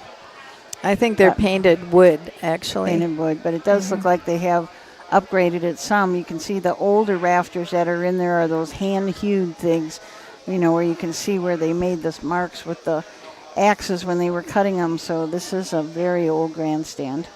Just like old barns around the countryside, and they have a history too, and sometimes people know what that history is. Post time at 1 minute, 1 minute. I think this is just kind of going to be in a really good race. As we said, the 4 out of the 5 have won their last starts. So they're really, everybody's getting really tight now, and they know what they're doing out there. So it should be a good race. Well, we might have one of the 4 repeat, or we might have the outside horse finish first. And his most recent win, what'd you say, 3 back? 3 back. And last week was just second by a nose, so it was almost very, just very close. missed. Yeah, just missed. Well, it has been a beautiful night here. I'm not sure what let's see if I can see what the temp is.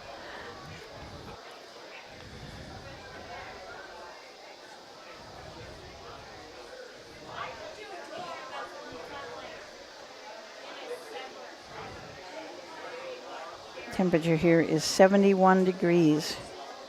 So it's just kind of perfect night. It really is. It is a beautiful evening. We've seen some great racing tonight, and we've got, this is our penultimate. Yes.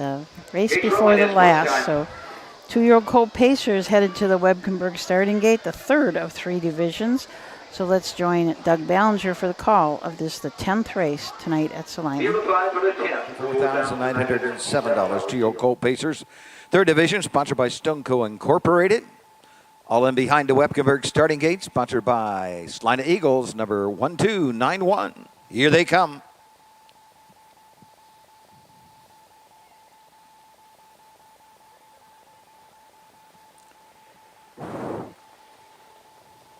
And they're off. Suddenly Spatial goes for the lead on the outside. Fear the Panda up the inside. Brian's Pop Can third. Into the turn, You Do It. Dragon is fourth. Racing fifth is Gorgeous Jet. Around the turn and up on the outside. Brandon Bates wants the front end with Fear the Panda, and he's going to get it as they head up the backside. The two-hole trip now to Suddenly Spatial. Third, Brian's Pop Can. Racing fourth, You Do It. Dragon, and the trailer is Gorgeous Jet. They're in straight alignment as they race on over to the opening quarter. Fear the Panda on the front end by a length. Racing second is Suddenly Spatial. Pacing third, Brian's Pop Can. Fourth into the turn, You Do It. Dragon. Trailing Gorgeous Jet to a quarter and 30 and a fifth. Front to back, they're separated by some 7 to 8 lengths in the leader. Fear the Panda and Brandon Bates. Suddenly Spatial right there second. Third is Brian's Pop Can. Racing fourth, You Do It. Dragon. Trailing the field fifth is Gorgeous Jet. As they pass the stand for the first time and come on over to the half. With the lead, Fear the Panda by a length. First to move, Brian's Pop Can on the outside. Suddenly Spatial contented to rail third. You Do It. Dragon the outside fourth. Gorgeous Jet trails the field. Halfway home, 101 and 1/5 to the 5/8 they go. Fear the Panda has got every call. He leads them as they head up the backside. Fear the Panda, but on the outside, Brian's Pop Can racing third. Suddenly Spatial 4 outside. You Do It. Dragon 5 inside is Gorgeous Jet. Front to back now they're separated by some 4 lengths, and it's Fear the Panda clinging to that lead. Brian's Pop Can has called it a day. Racing on the inside is Suddenly Spatial. 3 wide on the outside. You Do It. Dragon by 3/4, 130 and 4/5. They're off the turn. They're on their way home, and Fear the Panda leads the way. Suddenly Spatial the closest. He's second. On the outside, You Do It. Dragon through the lane.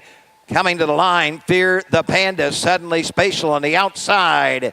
Fear the Panda, 6 wins for driver Brandon Bates. Up for second to 5, You Do It. Dragon.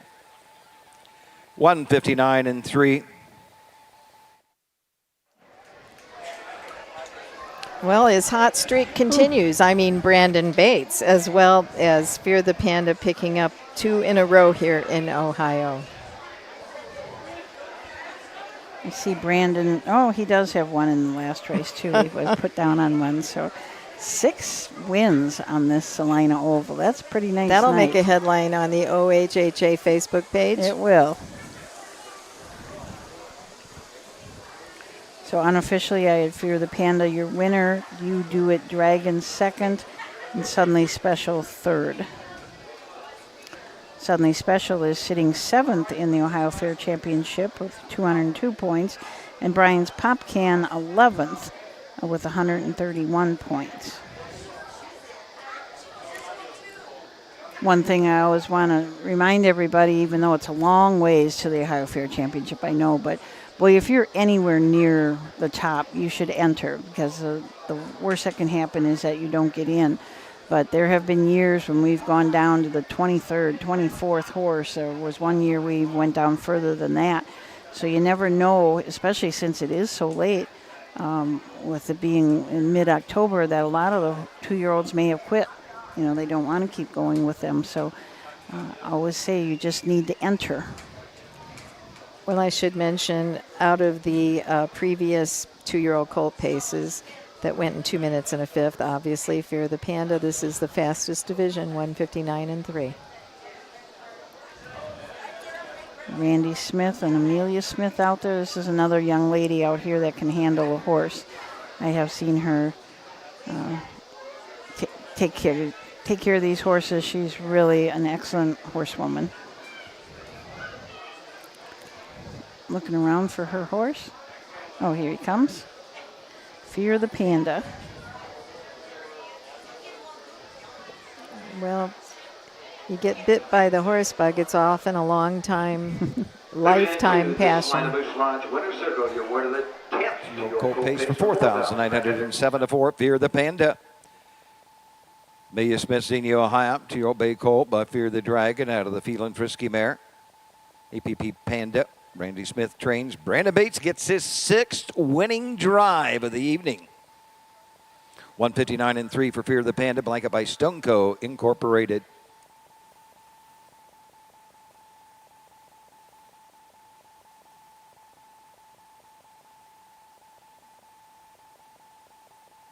Results are official. Number 1, Brian's Pop Can 4, 2, Suddenly Spatial 3, 3, Gorgeous Jet 5, the 4, Fear the Band of the winner, 5, You Do It Dragon 2, 159 and 3, 30 and a fifth, 101 and 1, 130 and 4 fifths, 4, 3, 5, 1, 2 on the bottom.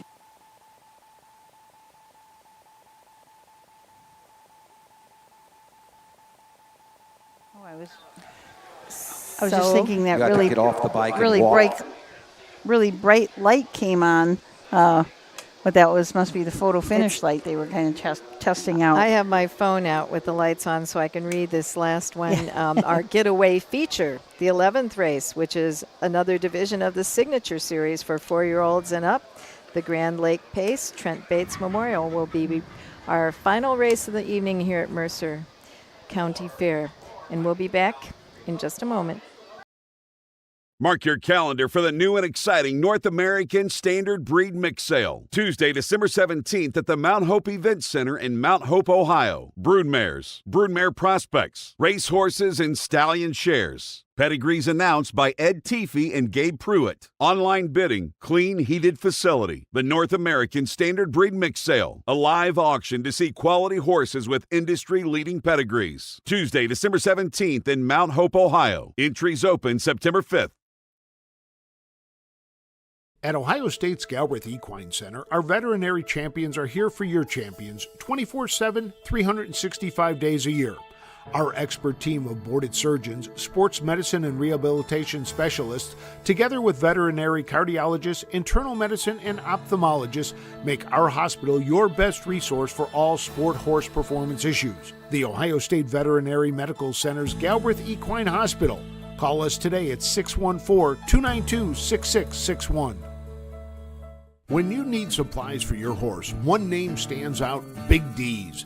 Since 1976, Big D's Tack and Vet Supply has been the equine experts you can trust.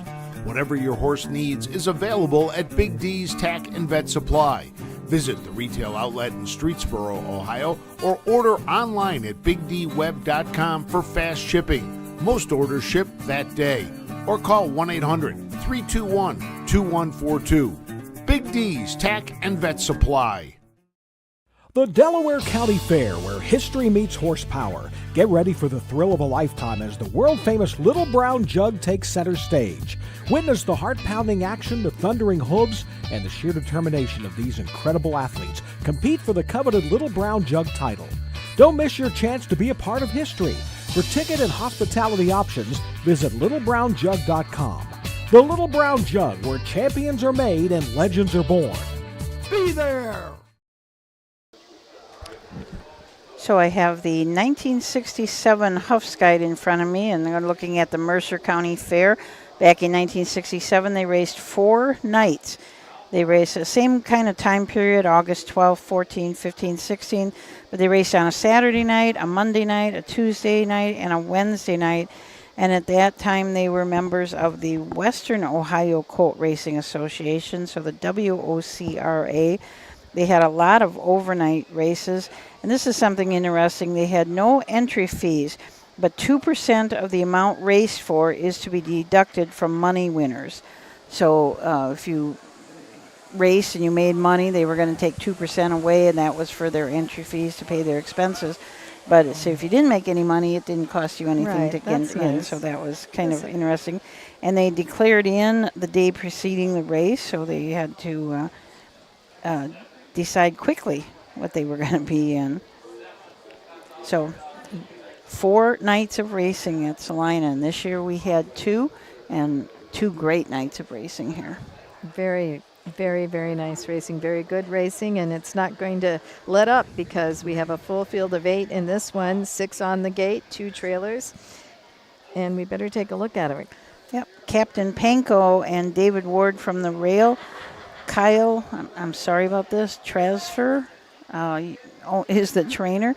This is an 8-year-old Captain Treacherous horse.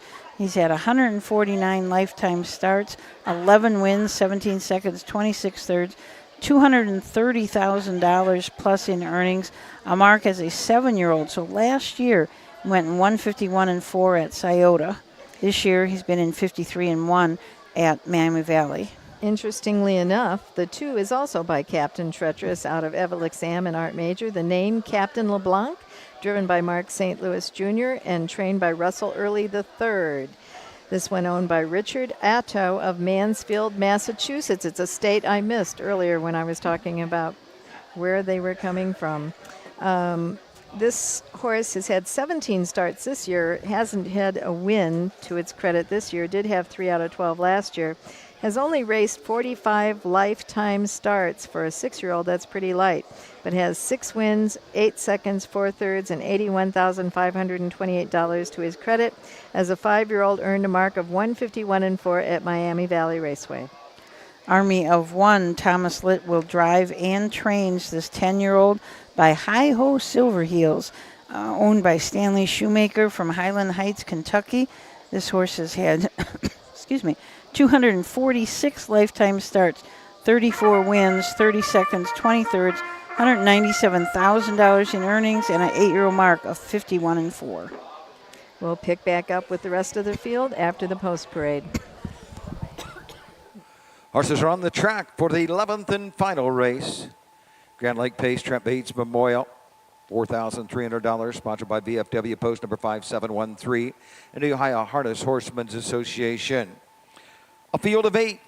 These are the horses. Number 1, Captain Panko, David Ward drives. Number 2, Captain LeBlanc with Mark St. Louis Jr. 3, Army of One, Thomas Litt. Hank Levan drives the 4, Cuco Bridgette. Number 5 is Trent Deo with Sean Barker the 2nd. 6, Well Said, Eveliana. The driver, Ken Holiday.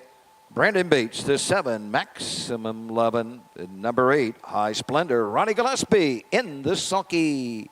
Win, play, show, Quinella Exacta, trifecta, superfecta. They're going to the gate In about 4 minutes. 4 minutes.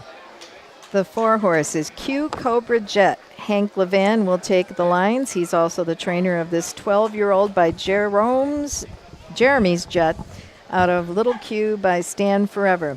21 starts on the year, no wins, 2 seconds, 3 thirds. Last season had a sole win out of 33 starts with this 12-year-old, but lifetime 155 races to his credit, 12 wins, 16 seconds, 19 thirds, and $90,610 in earnings. Took a mark as a 6-year-old of 151-4 at Scioto Downs. Last season's win time was 154 at Miami Valley. Comes into this one off a trio of third-place finishes in series at the fairs. Another Captain Treacherous, Trente Dio. Sean Barker, the 2nd, will drive for Steve Ashby and owner Zachary Jackson.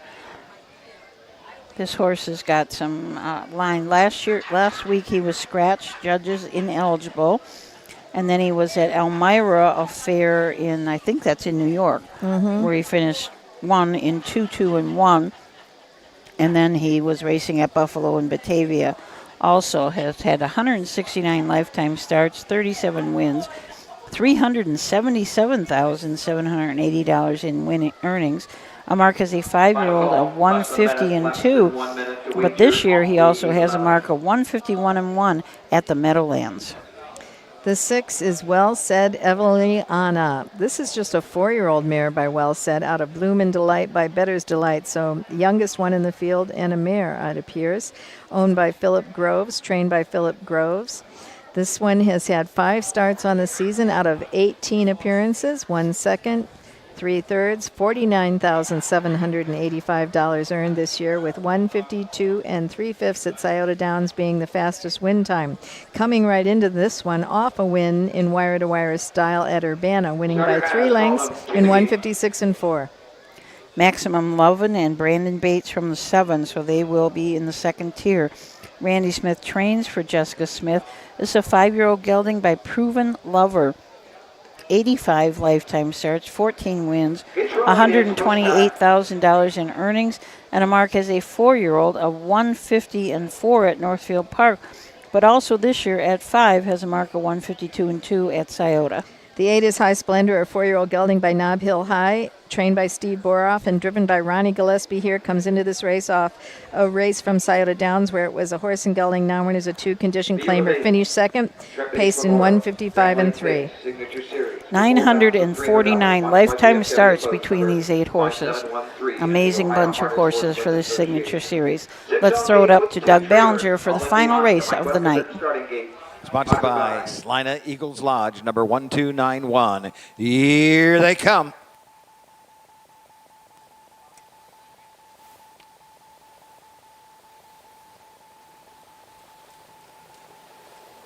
The rough end pacing going for the lead. Captain LeBlanc, the inside. Captain Panko moving into the turn. Trent Deo racing third, racing fourth on the outside. As they race around the turn, Maximum 11 going on over to the opening 8. Down the backside they go. Captain LeBlanc, the leader. Captain Panko gets that 2-hole trip. Then it's 3 to 4 back as they head up the backside. A cute Cobra Jet racing on the outside. Well Said Eveliana to the inside of Well Said Eveliana.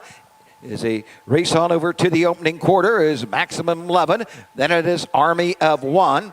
And trailing the field around the turn, High Splendor, 28 and 2, as they race on over to the 3/8 mark, showing away by a length. Mark St. Louis Jr. and Captain LeBlanc passing the stands first time. Captain Panko right there second. Q Cobra Jet racing third. Out and on the move on the outside. Now fourth and moving up. Well Said Avliana racing fifth to the inside. At the half is Maximum 11 to the outside. Army of 1, Q Cobra Jet. They're halfway home, 57 and 4. On to the 5/8 they go. Captain LeBlanc has the lead, has it at 2. Captain Panko right there second. Down the backside they go, racing third and moving to the outside. Q Cobra Jet, and out and on the move. Maximum 11 and Brandon Bates are on the move on the outside. Now fourth and moving up. Racing fifth up the inside. High Splendor racing on the outside. Well Said Avliana, and trailing the field is Army of 1. They're by 3/4, 126 and 3.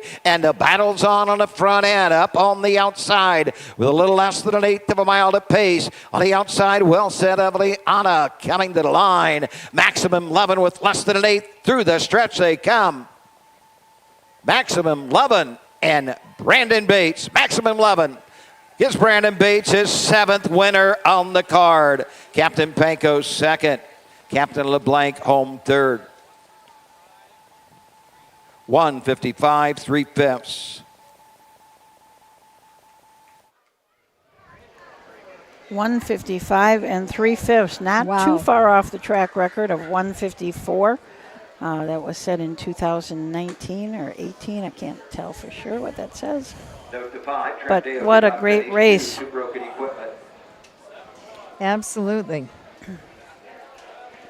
Very exciting in our fastest race of the evening. So we're closing out our 2 days of racing here at the Mercer County Fair in fine style. Really a beautiful night. Looking at that sky even, just a beautiful backdrop. Unofficially, I had Maximum 11 1, Captain Panko second, and Captain LeBlanc third.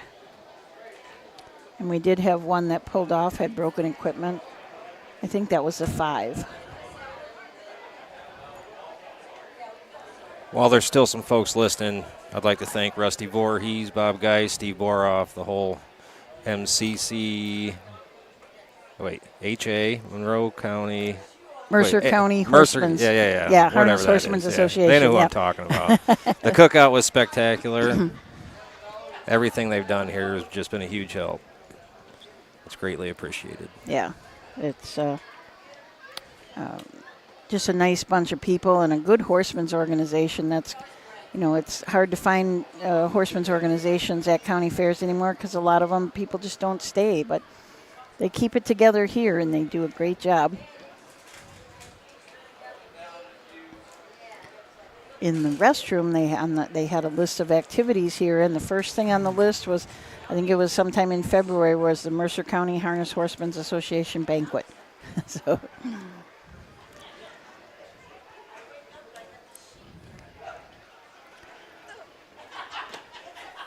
I wonder if Brandon Bates has ever won 7 in a night before. I don't know, but I honestly think last year he killed it out here. Really? Yeah, he just clobbers him over here. He's so tough on this track. He's originally from around here, Van Wert, and so not too far off from here. One of the 11th. It's one of those times when every move you make is the right one. Number 5713 in the Ohio Harness Horsemen's Association. Number 7, Maximum 11. Big night for trainer Randy Smith, owned by Jessica Smith, Xenia, Ohio. Brandon Bates gets his 7th winning drive of the evening. The mile, 1:55, 3/5.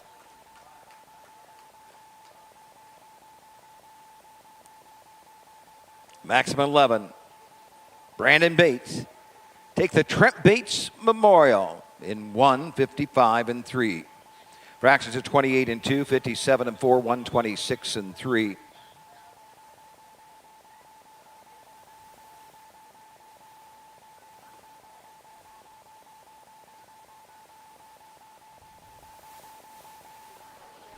pretty special to take both halves of the Bates Memorial, Yes. Trent Bates Memorial. Absolutely. We should have the rundown for you in just a minute here. We thank you for joining us once again on the Ohio Harness Horsemen's Association live stream.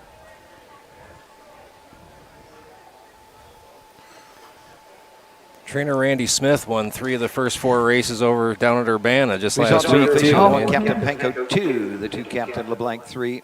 3 Army of 1, 7 4. Q Cobra Jet 5. The 5 Trent Deo did not finish. 6 Well Said Eveliana 6. 7 Maximum 11 the winner. The 8 High Splendor 4. 155 3. 28 2. 57 4. 126 3. 2375. DNF 614 on the bottom. Well, that wraps it up.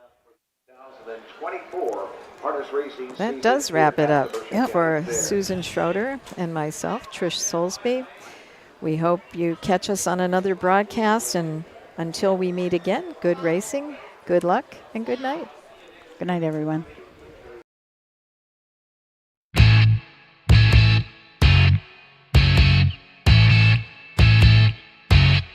This has been Ohio County Fair Racing. Ohio County Fair Racing has been presented by Midland Acres, thestable.ca, Dublin Valley Farms, Big D Tack and Vet Supply, and the Ohio State Veterinary Medical Center. Ohio County Fair Racing is a presentation of the Ohio Harness Horsemen's Association.